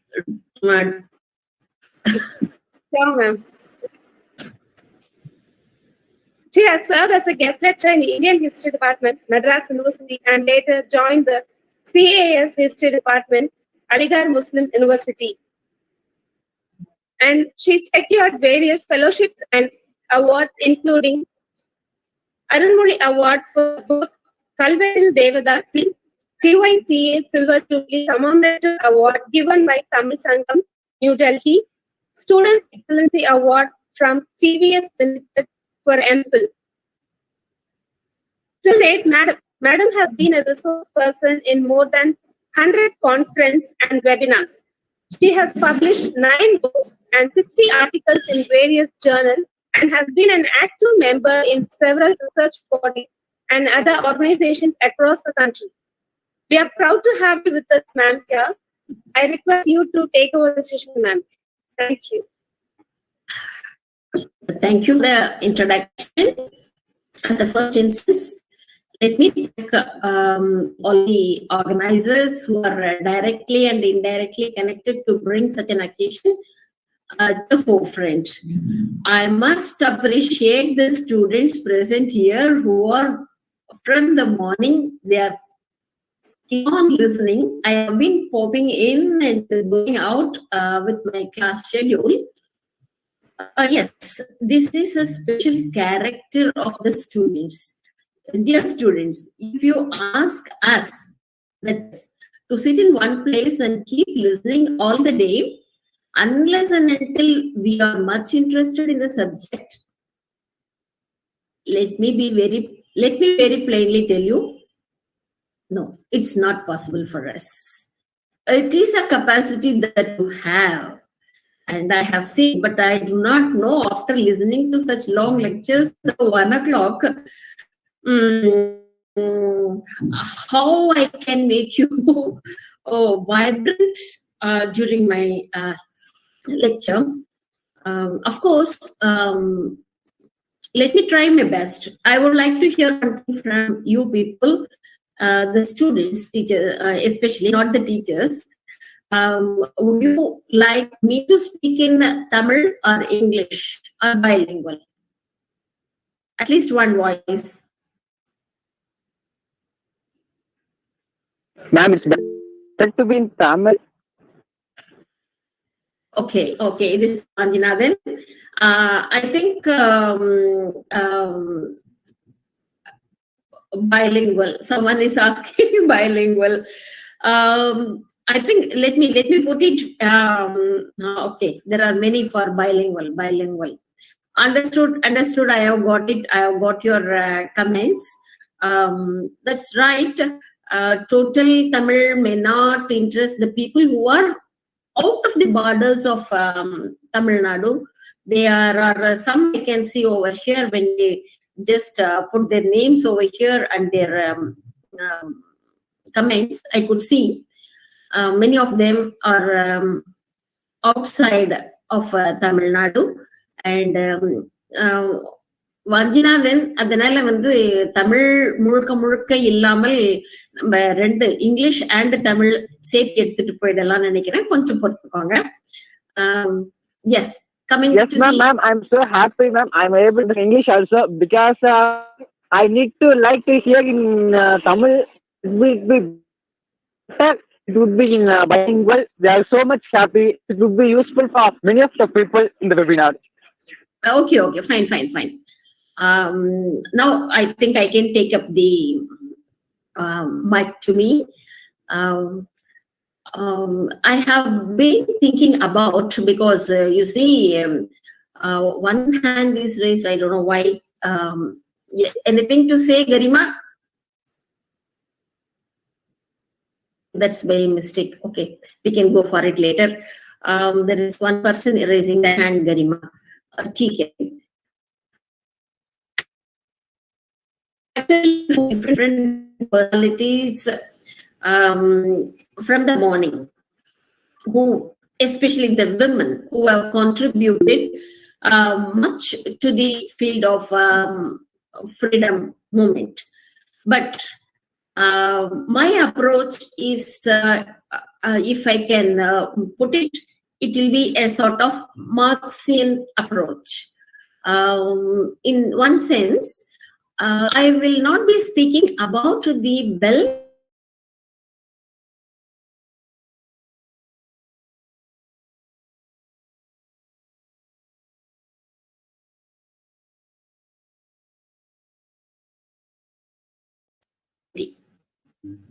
in the women of India as one community and their role in the freedom movement by following the civil disobedience.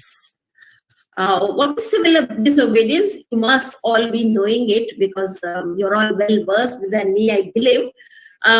Civil disobedience has why a leader of a nation should teach or ask us to go for disobedience, isn't it? We can't speak about disobedience anywhere. எங்கேயுமே நம்ம disobedience கீழ்ப்படியாமை பத்தி பேசவே முடியாது. ஆனா ஒரு நாட்டின் தலைவர் Mahatma Gandhi called us for disobedience. Why? The reason is that the connection between the ruled and the ruler, ரெண்டு பேர் இருக்காங்களா, மக்கள் தலைவர், இவங்களுடைய connection, the connection is whatever the orders or the legislations that come from the ruled has to be obeyed by the people who are being ruled.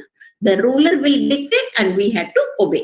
அது மக்களாட்சியாக இருந்தாலும் சரி, அல்லது ஒரு அரசாட்சியாக இருந்தாலும் சரி, முடியாட்சியாக இருந்தாலும் சரி, இந்த காலகட்டங்கள்ல என்ன ஆயிடும் அப்படின்னாக்கா, நீங்க அவங்க என்ன சட்டங்களை கொண்டு வருகின்றார்களோ அந்த சட்டங்களுக்கு obey. இப்போ in the context that we do not like someone's rule, if we want to show our resistance to the rule, then what will we do? One way of doing is just telling them, no, I will not obey, I will disobey. Just like a child. சின்ன குழந்தைங்க பாத்தீங்கன்னாக்கா அவங்களுக்கு கோவம் வந்தாக்க எதை சொன்னாலும் கேட்க மாட்டாங்க இல்லையா? அந்த மாதிரி ஒரு அப்ரோச். ஒரு நாடே அந்த அப்ரோச்சை ஃபாலோ பண்ணுதுன்னு வச்சுக்கோங்களேன். அப்ப எப்படி இருந்திருக்கும் ஆட்சி செய்யறவங்களுக்கு? That's it. That is the theme that we are going to see over here. So can we share some slides?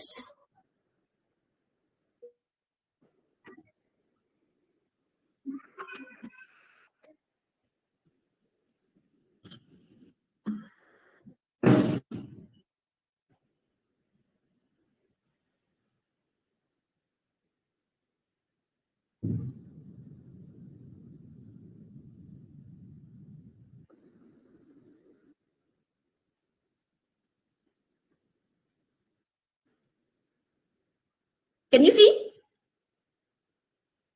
Can you see the slide? Yes, ma'am. Somehow I am unable to see my slide. Yes. No. It's gone. Okay. Because the end slide is here. We'll go to the first slide.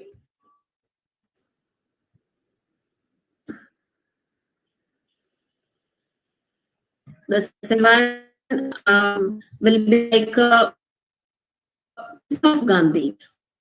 Why Gandhi introduced a program? Gandhi introduced this program because after the First World War, whatever the government wanted to say or do to the people, all the and to the Indians. Really, ma'am, but not the slide. You are unable to see?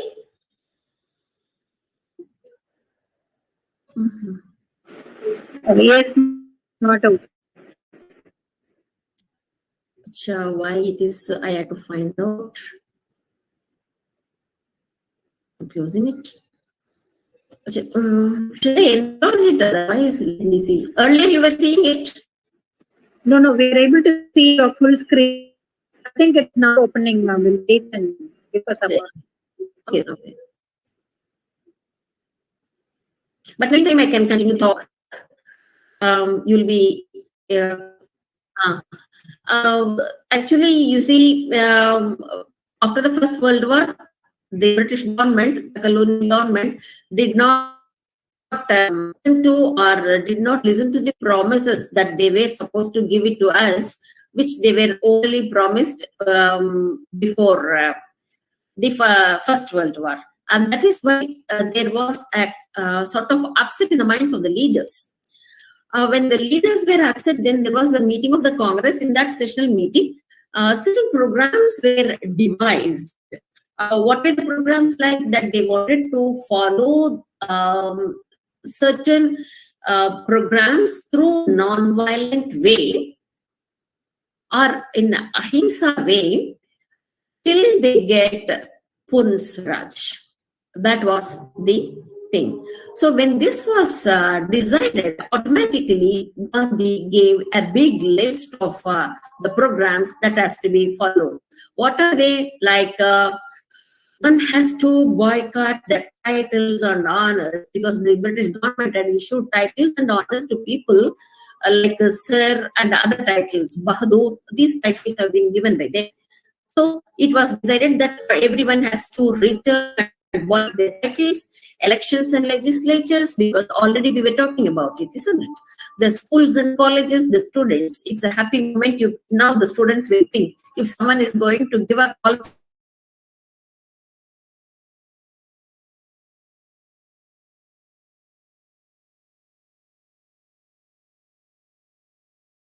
for colleges, call it back to the street.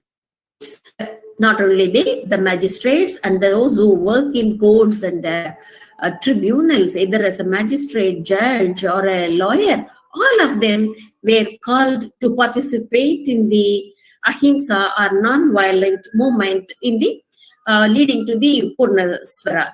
Then there was also something for the common people who were not placed on all these things. That is, அவங்க வந்து military சர்வீஸ்க்கெல்லாம் தன் வீட்டுல இருந்து ஆளுங்களை அனுப்பிச்சிட்டு இருந்தாங்க, government தர்பார்ல வேலை செய்யறதுக்கு ஆள் அனுப்பிச்சிட்டு இருந்தாங்க.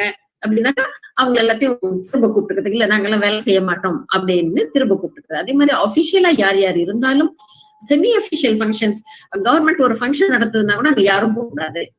இந்த மாதிரி அதே இதையெல்லாம் தாண்டி பொதுமக்களுக்கு பயன்படுற மாதிரி the sale and use of liquor. Foreign cloth. Why foreign cloth has to be boycotted? Only that will affect the economy of the imperial power. So all these things should be done by peaceful picketing. இதுதான் காந்திஜி போட்ட condition. Peaceful picketing. There should not be any violence. So that should be the form, he said. Now, for this, of course, this was it. And on that basis, he gave a call to all women of India through his medium of, through his paper, Young India. So there he explained the ability of Indian women, especially because the Indian women are most of the time they are suppressed.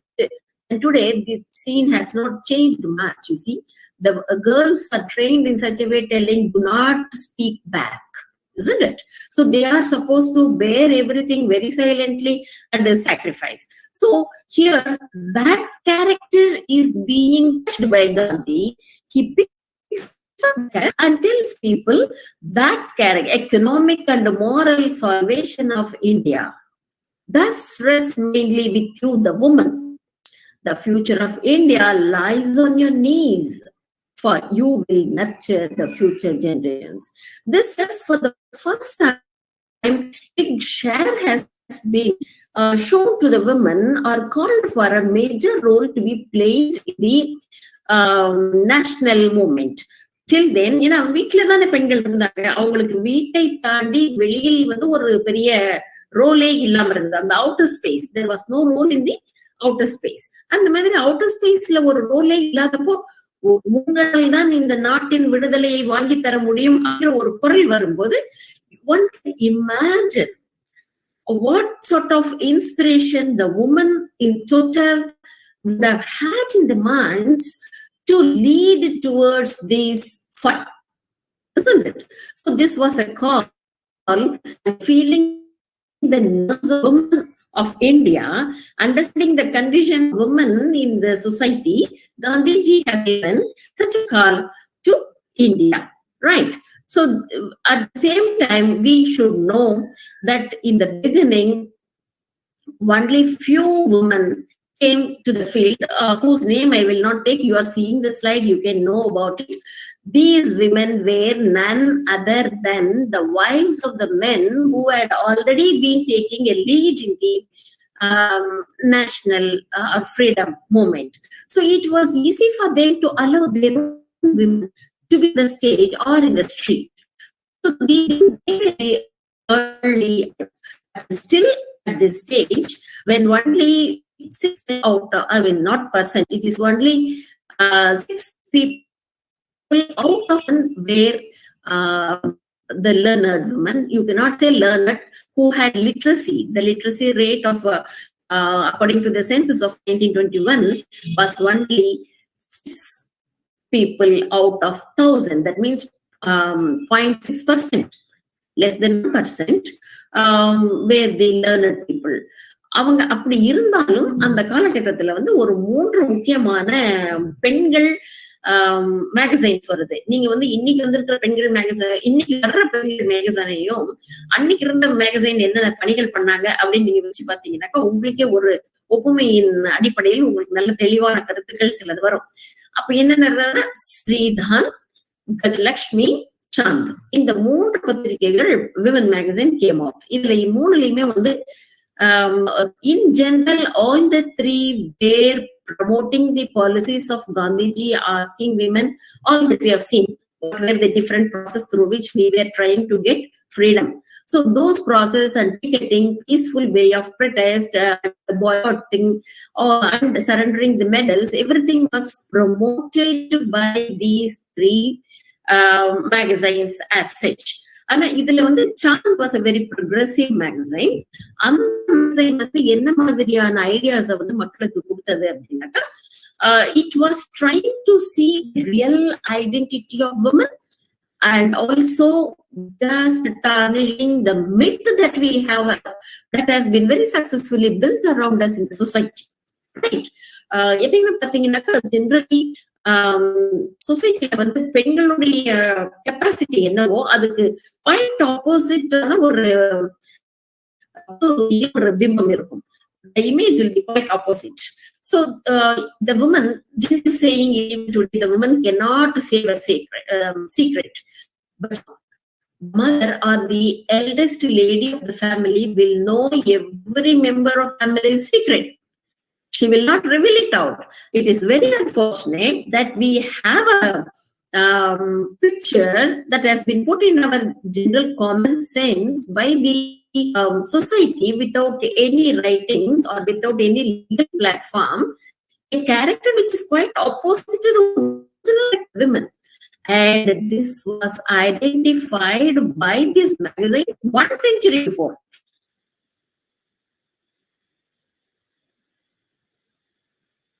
இப்ப நம்ம 1 செஞ்சுரிக்கு முன்னாடியே இந்த மாதிரியான செய்திகளை அந்த பத்திரிகை எடுத்து இதுதான் பெண்மையுடைய உண்மையான ஐடென்டிட்டி, இது தவறு அப்படிங்கறத அவங்க காமிக்கிறாங்க. அதுக்கு there are certain examples சொல்றாங்க. அது என்னன்னாக்கா, ஒரு பெண் அப்படின்னாக்கா the very essence of woman is beauty. இன்னும் கூட நீங்க மூவில எல்லா இடத்துலயும் இப்படிதானே பார்க்கலாம், அததானே பாக்குறாங்க. That is why even in movies you find that a woman should be always beauty, well dressed. There are certain unwritten rules, isn't it? So the identity of a womanhood was nothing but beauty. So this was the myth. But what is the reality? Real strength, courage, a strong mind, conscious. These things were the reality. So when it comes to motherhood, it is always said mother means she should sacrifice. Sacrificing is the very body embodiment of motherhood. That's the identity being projected to. But this magazine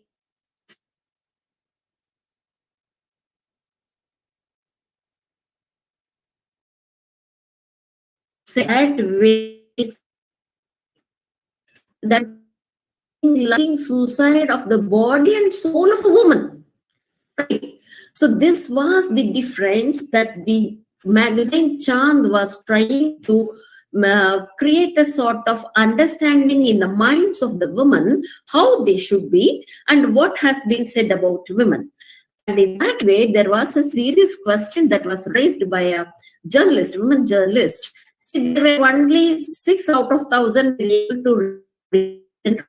They are doing such big work. Literacy rate is very, very high.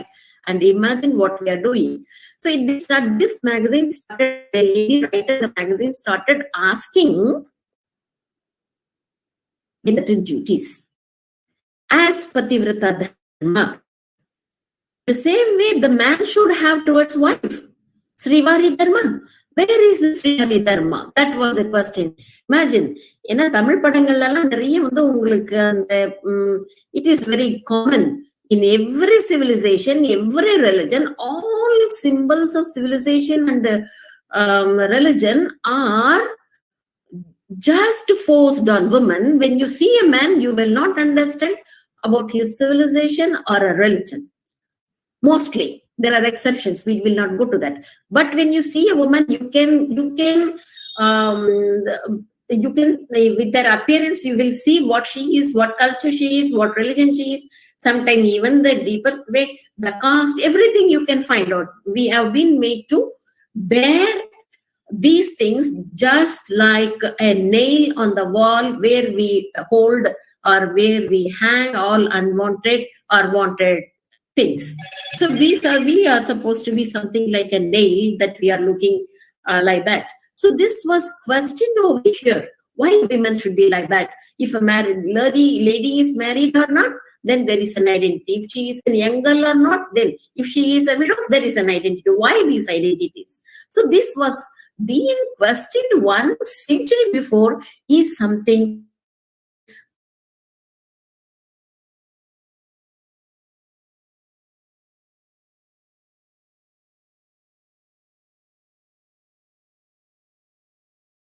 were many people who were coming to the streets. I have already told you, the wives or the women of the family of the already existing national leaders, they were coming to the streets and they were arranging or asking people to form and go for the movement. So we are more concerned about those people instead just saying about one person or the leader, right?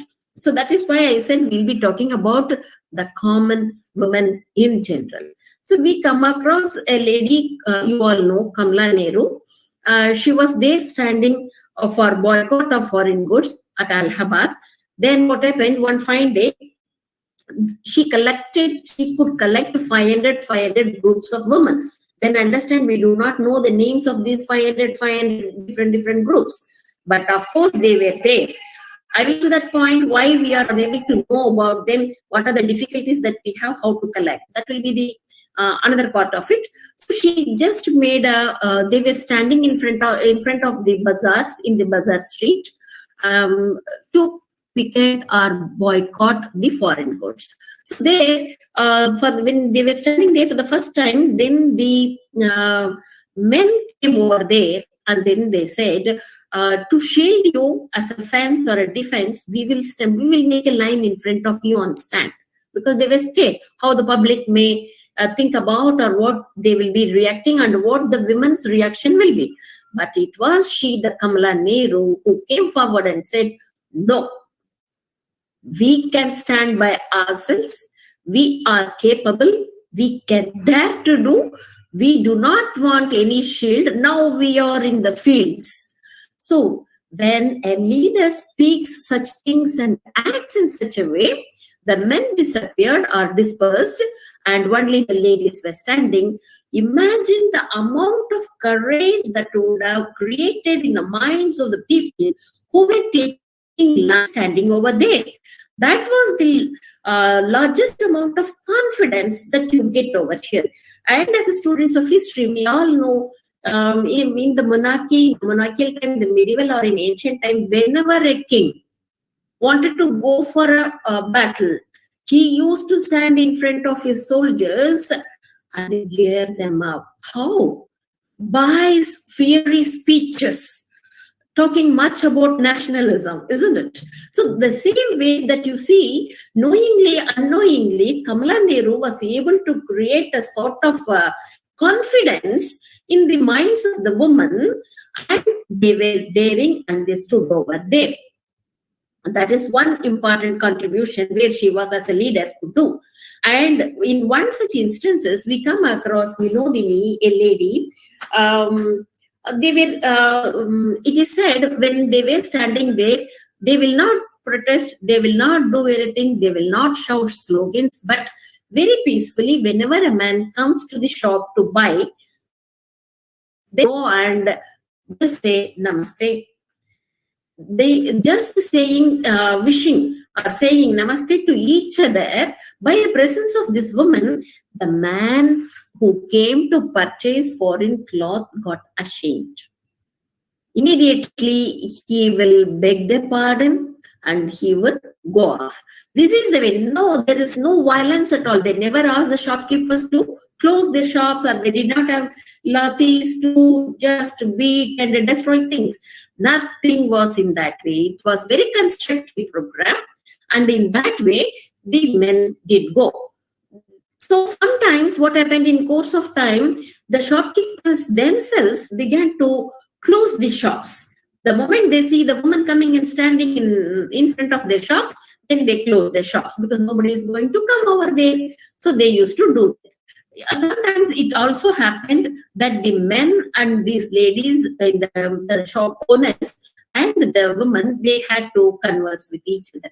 In one such conversation, there was a daring lady, another lady, Vinodini, when she went to request the shopkeeper not to sell, then the shopkeeper just told something to her face.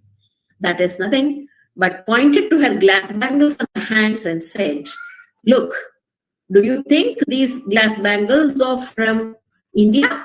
Is it Swadeshi? Not at all. They are from Czechoslovakia. You are wearing a foreign good, and how do or what logic you have in asking me not to open the shop? Here I have to say something about the glass bangle, which is very special to the married women in Indian culture or Hindu culture. Because in North India, especially, the women used to wear the glass bangles and the bindi only after marriage. Right? They are the symbols of getting married life. So this was a question raised by him. The glass bangles will be removed only when they come to the stage of a widowhood. So that was not liked by any woman. We all know about it. So here, when the question is right on the glass bangles, the lady, she just took a rod, iron rod, which is used for measuring cloth that we usually see. And she, without any hesitation, instantly she broke her glass bangles. So by that, what message she left? She said, nothing is important, neither the children, nor family, nor husband is important to us in front of our freedom for the nation. So nothing can stop us in moving towards it. See the message the intensive message that she has given. It was so attractive. Every woman and man on the street and bazaar, they got struck up and they were just wondering, what has she done? Then she went to explain that nothing matters in front of the freedom of the nation. So such a valiant lady who filled with valor, and only the freedom was in front of her eyes and nothing more than that. From that day onward, she never wore that glass bangles. That is something extraordinary that you see. And also, there were some ladies who took the place of their husbands when their husbands went to prison. There is another important lady. To tell you the sacrifices, I'm just giving one example and rushing because it is already very late. I don't want to keep you hungry, so I'm rushing. Amma is another lady. She is a Muslim lady from a aristocratic royal family, and she came in public, advised for Hindu-Muslim unity, and she and her son both were in different prisons at a time. And in the prison, her son passed away. This mother, she asked for permission to see the son, but refused. She has to bear. There was no other go. But that did not put a full stop to her deeds. She continued with her deeds. Again, you see, there were lots of women who went to jail just with infants on hands. And also the toddlers were left at home. They did not, it is generally the motherhood feels for their children. There is an attachment, but in spite of all these things, nothing stood in their way. This is what I wanted to say. See, so much of, you see the sacrifice of women, which you can see throughout the phase from 1920 to 1947. For such a long phase of 27, 28 years, the women were on the streets as well as in their houses. So as a result, in 1930, after 10 years, find more women coming into the streets and working for the freedom movement. There were many reasons. And also one important thing that happened in 1930, earlier it was only the upper caste that were focusing and coming to the streets. Now the women of all caste and the class came into the streets for the cause of freedom. And only one example I have shown over here. Let us not go by the examples. Otherwise, you may feel the talk is very vague. That is, I have given some examples here and there. There are some reasons why the women came in 1930 on the streets, and hordes were pouring over there, because the personality of Gandhi mattered. Second is the women's desire to share in them privation and sufferings in their families. Generally, we don't have any channel for women to let their sorrows out. This is the status. There isn't much change now also. So 1 century before, they cannot go out, they cannot speak about one's own family to the relatives or the family members or the in-laws. It is very dangerous even to the friends. Now we have some friends, isn't it? Then they did not have, they can't leave their families. So this was a place where they can just put their desires or their sufferings in their families out and wait a way for coming out of it. Moreover, the best one was that struggle was non-violent, and enough tolerance, courage, and capacity for suffering has been already inbuilt in Indian women. So they did not mind coming out. Moreover, a death, you know what happened in our history before 1920, there will be shootings. Remember Bhagat Singh? Then finally they will be hanged. No one would like to lose any member of their family, and it is hard to digest or forget. So this non-violent movement or civil disobedience, which was in the form of non-violence, did not give such big loss to women. So in that way, they were able to concentrate on coming. At the best, what will happen? They will be suffering in jails. But someone is alive. That message is more than enough than someone just keeping themselves abridged of all these things, what is happening. So the women eagerly came forward for such a procession or a protest. So coming to Salt Satyagraha, these were, see, calling for Salt Satyagraha against the forest taxes, all these things were part of disobedient movement. Why Salt Satyagraha? Because salt production was considered to be the preference or privilege of the government. So to oppose that, Salt Satyagraha was carried out. You all know salt was manufactured, it was sold. And burning of foreign clothes, these things were done over by the women. I am stopping my slides over here and getting back to my own home screen.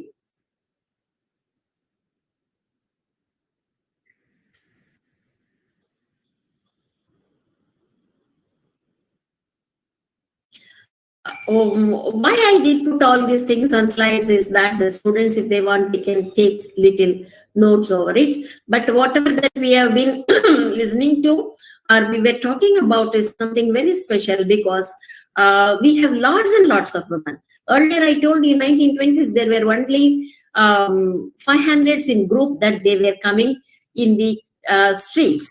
But now there were more than that. They were coming in hordes.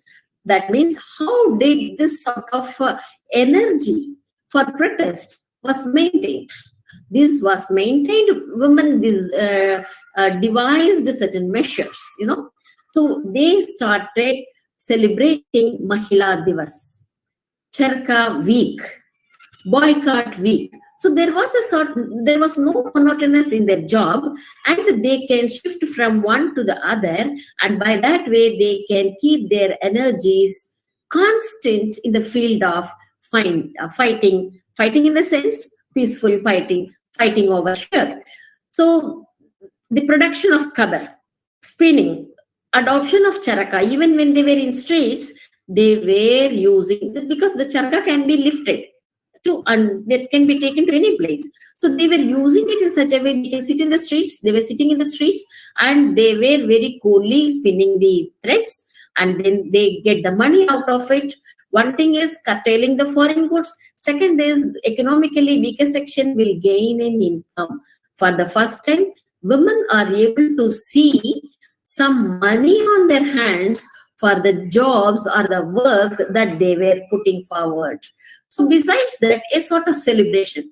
Chalo, we will go for a Charaka week this time. This week we will go for Mahila Divas. This week we will go for boycott. Then next week we will go for boycotting the liquor shops. See, there was a sort of rotation being kept to keep people very violent and vibrant, very vibrant, as well as, and to see that their energies are at the topmost level.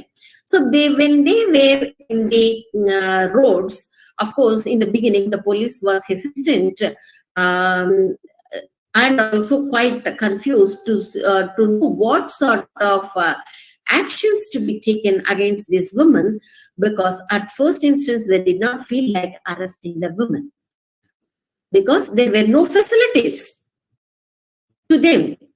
Moreover, they were little sensitive about the woman. So at one stage in Bengal, the police people thought of suggesting that women police can be inducted in to control the women in this fight. But that was not adopted. This was one, they were able to spin khadi and they are able to sell khadi. And to some extent, if I come, because I have been giving examples outside Tamil Nadu, if I give one example from Tamil Nadu, it will be Movalur Ramamirdam Ammal, who was in Tamil Nadu. After she used to take the dhotis, khadi dhotis, because Gandhi gave a call that the Harijans should also clad themselves in a decent way. So she used to move from village to village, and then she will compel the Harijans to wear those khadar dhotis, and then she will come back. Such marvelous people were they. When I say lot, in Salt March, you can see some of them are still, some of their generations are still living over there. In our own places, we can come across them. One important instance I will say about is that when Rakla, when she was arrested for her fiery speeches, then she was tried in the court in front of a magistrate. The magistrate was finding fault. Of course, an Indian magistrate. He was finding fault with it for selling salt, measuring salt, giving fiery speeches. But you know what this lady did? Even today, we will not feel like getting to our prison, isn't it? Generally. But this lady was such a strong-minded person. She went to the court. She stood in front of the magistrate. Not at all. No, there was no grain of fear in her. Boldly, she went and told the magistrate she wanted magistrate to buy salt. Asked his relative to bring over there, and then she said, "Please buy this salt. You are also an Indian. Why do the position? Come out, come and join with us." So the trial, it was, imagine the embarrassing position of the magistrate. He has to give justice, but on the other hand, the woman is standing here and advocating to him, preaching to him that you are not according to the policy of the common public. Come down, resign your post. But in spite of just keeping these things aside, she was punished, but she did not mind losing it. I was just pointing to you for one big reason that there were numerous women from every family. There were at least one or more women who participated in these fights. So the police followed a different approach to women. In the beginning, they never wanted to arrest them. Then what they used to do, they used to lathi charge. So by lathi charge, they felt that the woman will get scary and they will move off the streets. But nothing of such kind happened, to the disappointment of the police. Even very important and big personalities were dragged on streets. Then imagine common women, what would have been the treatment? They did not stop their agitations there.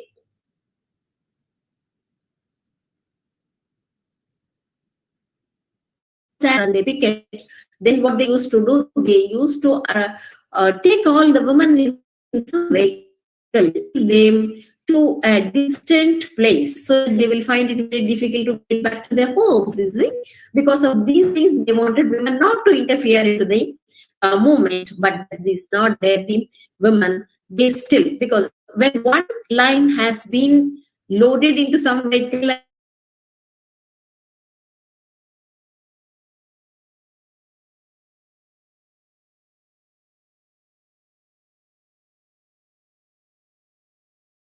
and the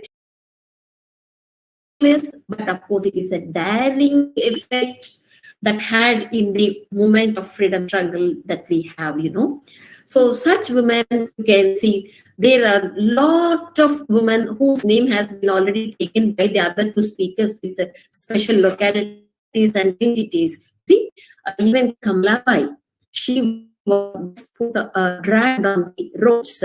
It was nothing could happen. But when the prison life was completely different for women. They were not treated as political prisoners. 77 prisoners were put in one barrack where many of them were, and they also very criminals present with ordinary women, these political women who were fighting for the need. Of course, the women were asked to clean the levees, clean vessels, the verandas, and keep their surroundings neat and clean. There were not enough washrooms. They were even unable to take bath so there were so many troubles that they were undergoing, but silently deprived of their families. Still, they carried on their fights, faces, hundreds and thousands of the unknown faces that we have not known them, but they have worked so hard for our freedom. Even in prison, the women took it as a preparation time for a long protest. So what they did was something like this. The women themselves arranged a series of program for training the women themselves. So what were the things that they taught to them? One is first aid, because if someone gets wounded, then they had to give first aid. Then nursing the children, that will help their families, and the family members will keep silent. Then how to collect women, how to withstand the harsh punishments of the police, how to maintain discipline, collect them, how to give a speech, the national songs, patriotic songs that were taught to them. Then they were also taught to read and write when time permitted them. So all these things you can see put into one nutshell, that is the freedom movement or civil disobedience and non-violent movement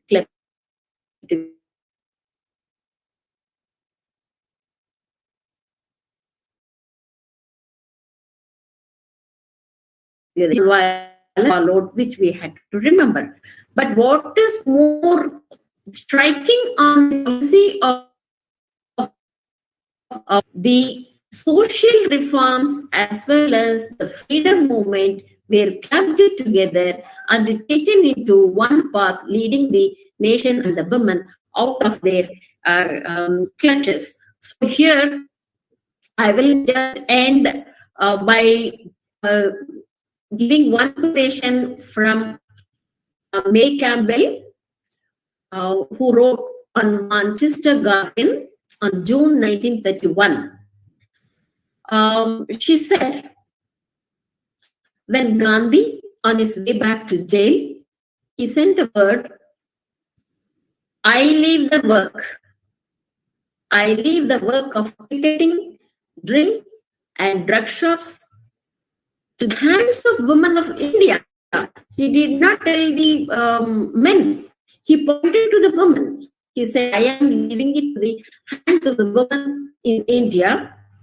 So here, Mary Campbell says, that she was, let me put it in, it will be more interesting. First, I thought it was a mistake, as many of them lived in different worlds. But to my astonishment, women of Delhi, she is talking about the women of Delhi. The women of Delhi,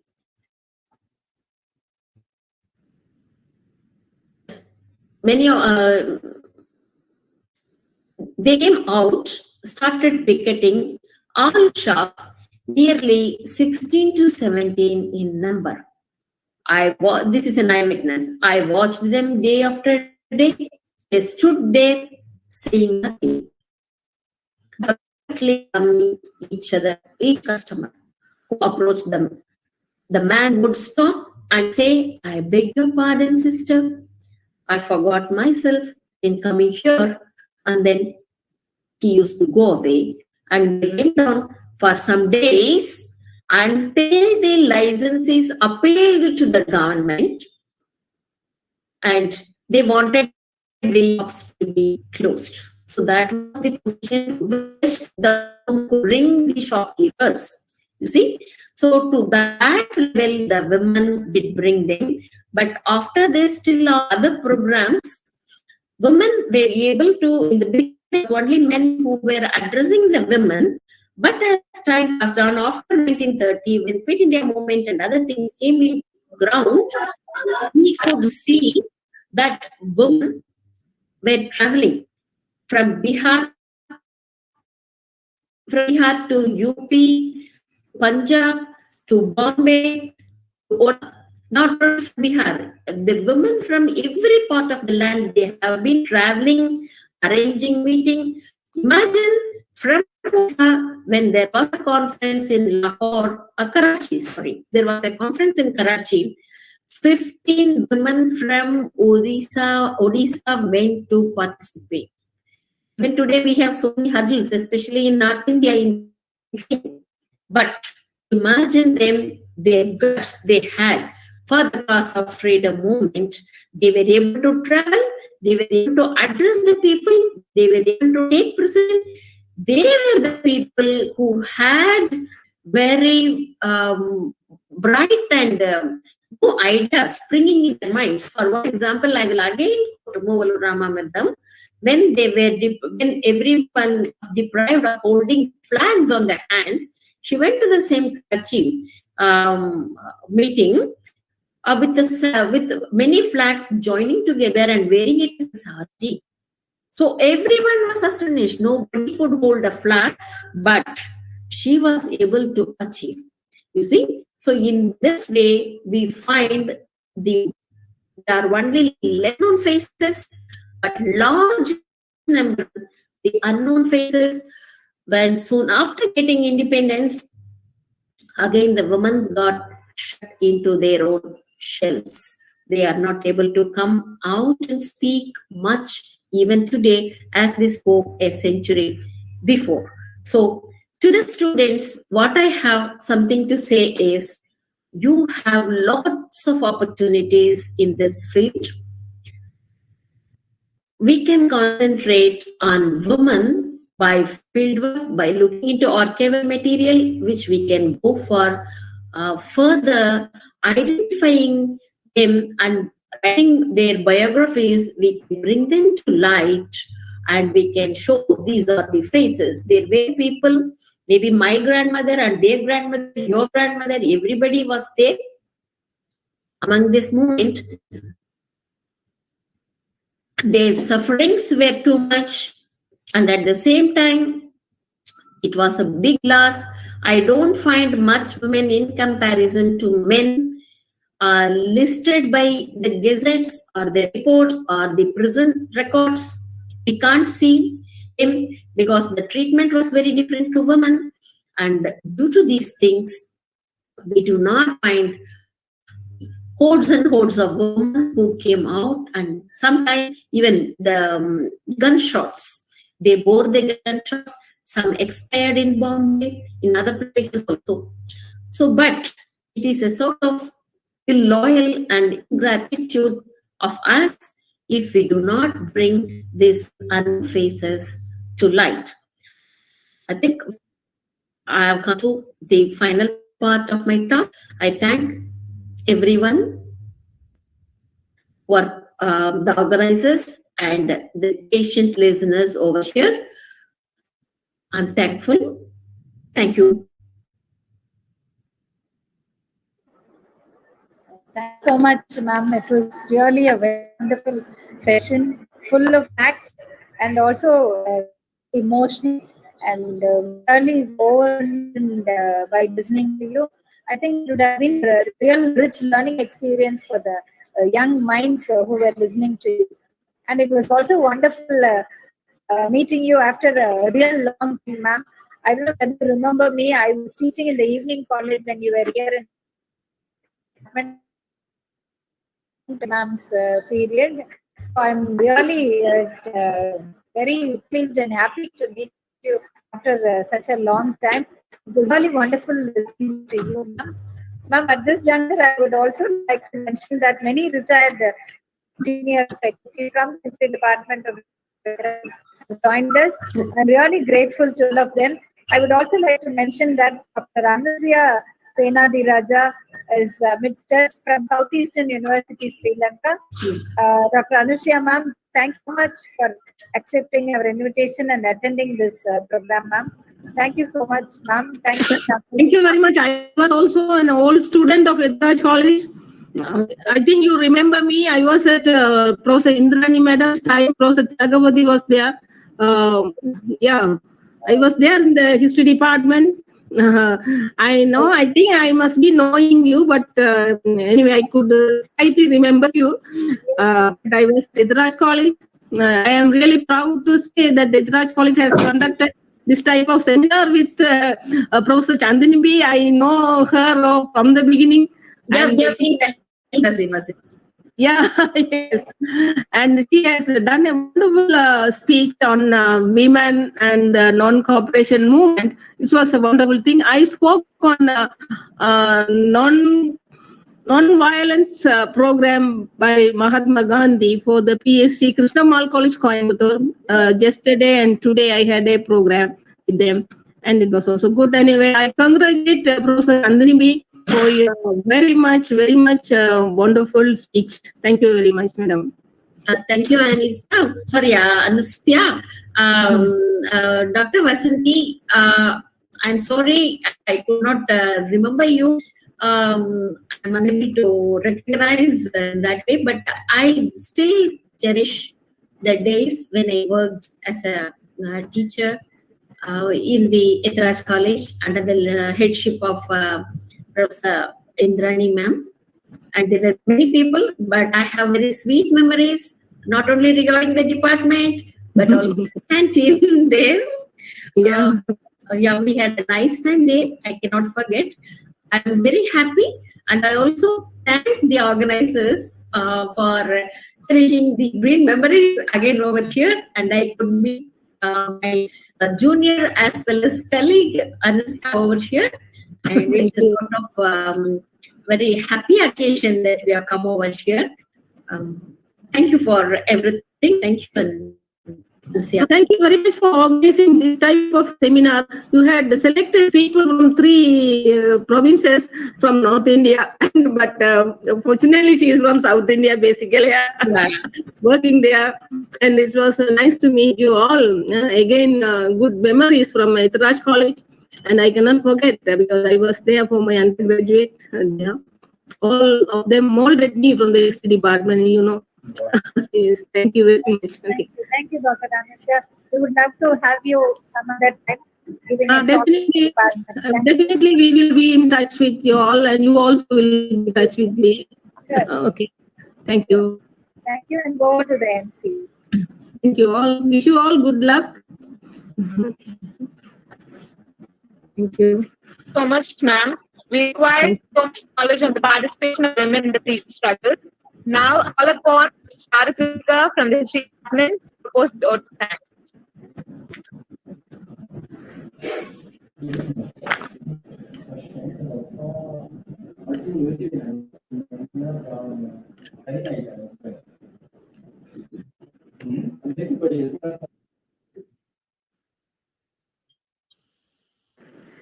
Sorry for inconvenience.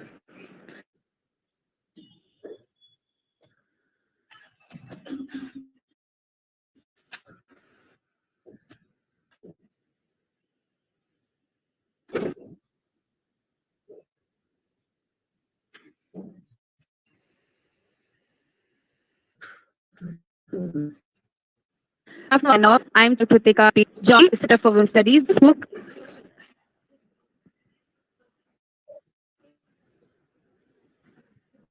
who spoke passionately on the topic civil disobedience and women. Thank you very much. To begin with, first of all, I thank you for your enthusiastic push at the beginning, which was like an energy tonic for the listeners, ma'am. With that, I would like to bestow upon you my gratitude, not only mentioning the role of women in the civil disobedience movement then, but also for inciting the importance of civil disobedience in the lives of women, not just then, but today too, especially in an unequal society such as ours. I'm sure that all the listeners, especially the women, would have been inspired very much by your words. Thank you very, very much, ma'am.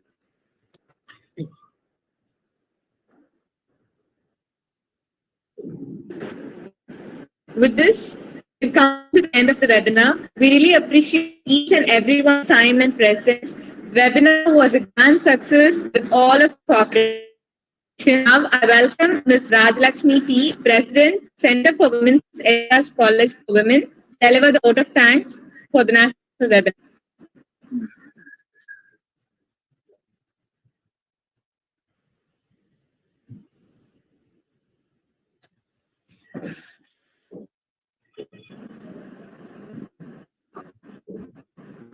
Gratitude is not only the greatest of virtues, but the parent of all the others. Good afternoon, one and all.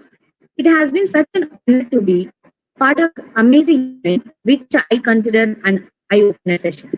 On behalf of the Center for Women's Studies,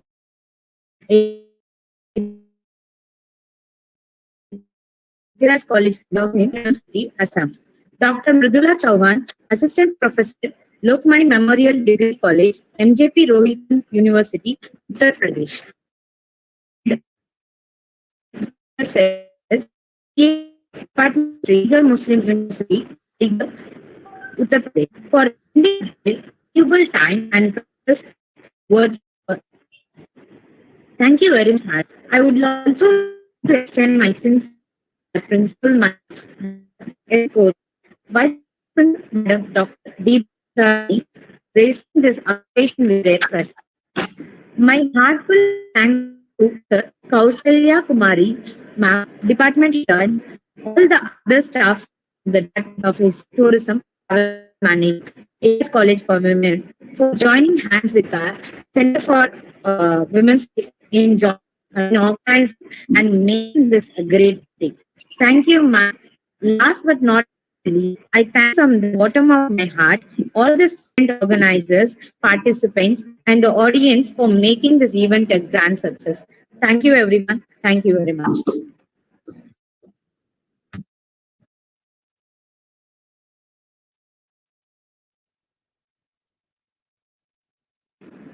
Thank you, Rajlakshmi.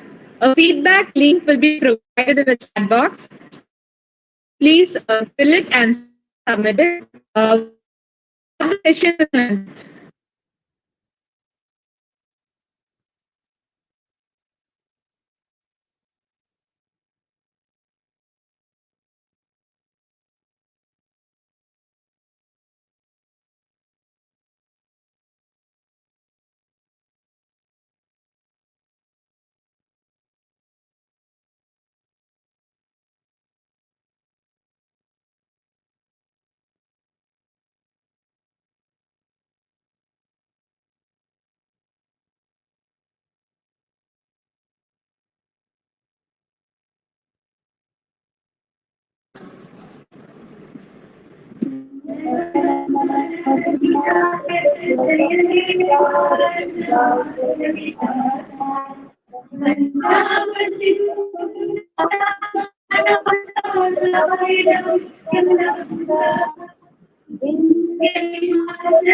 Namaste.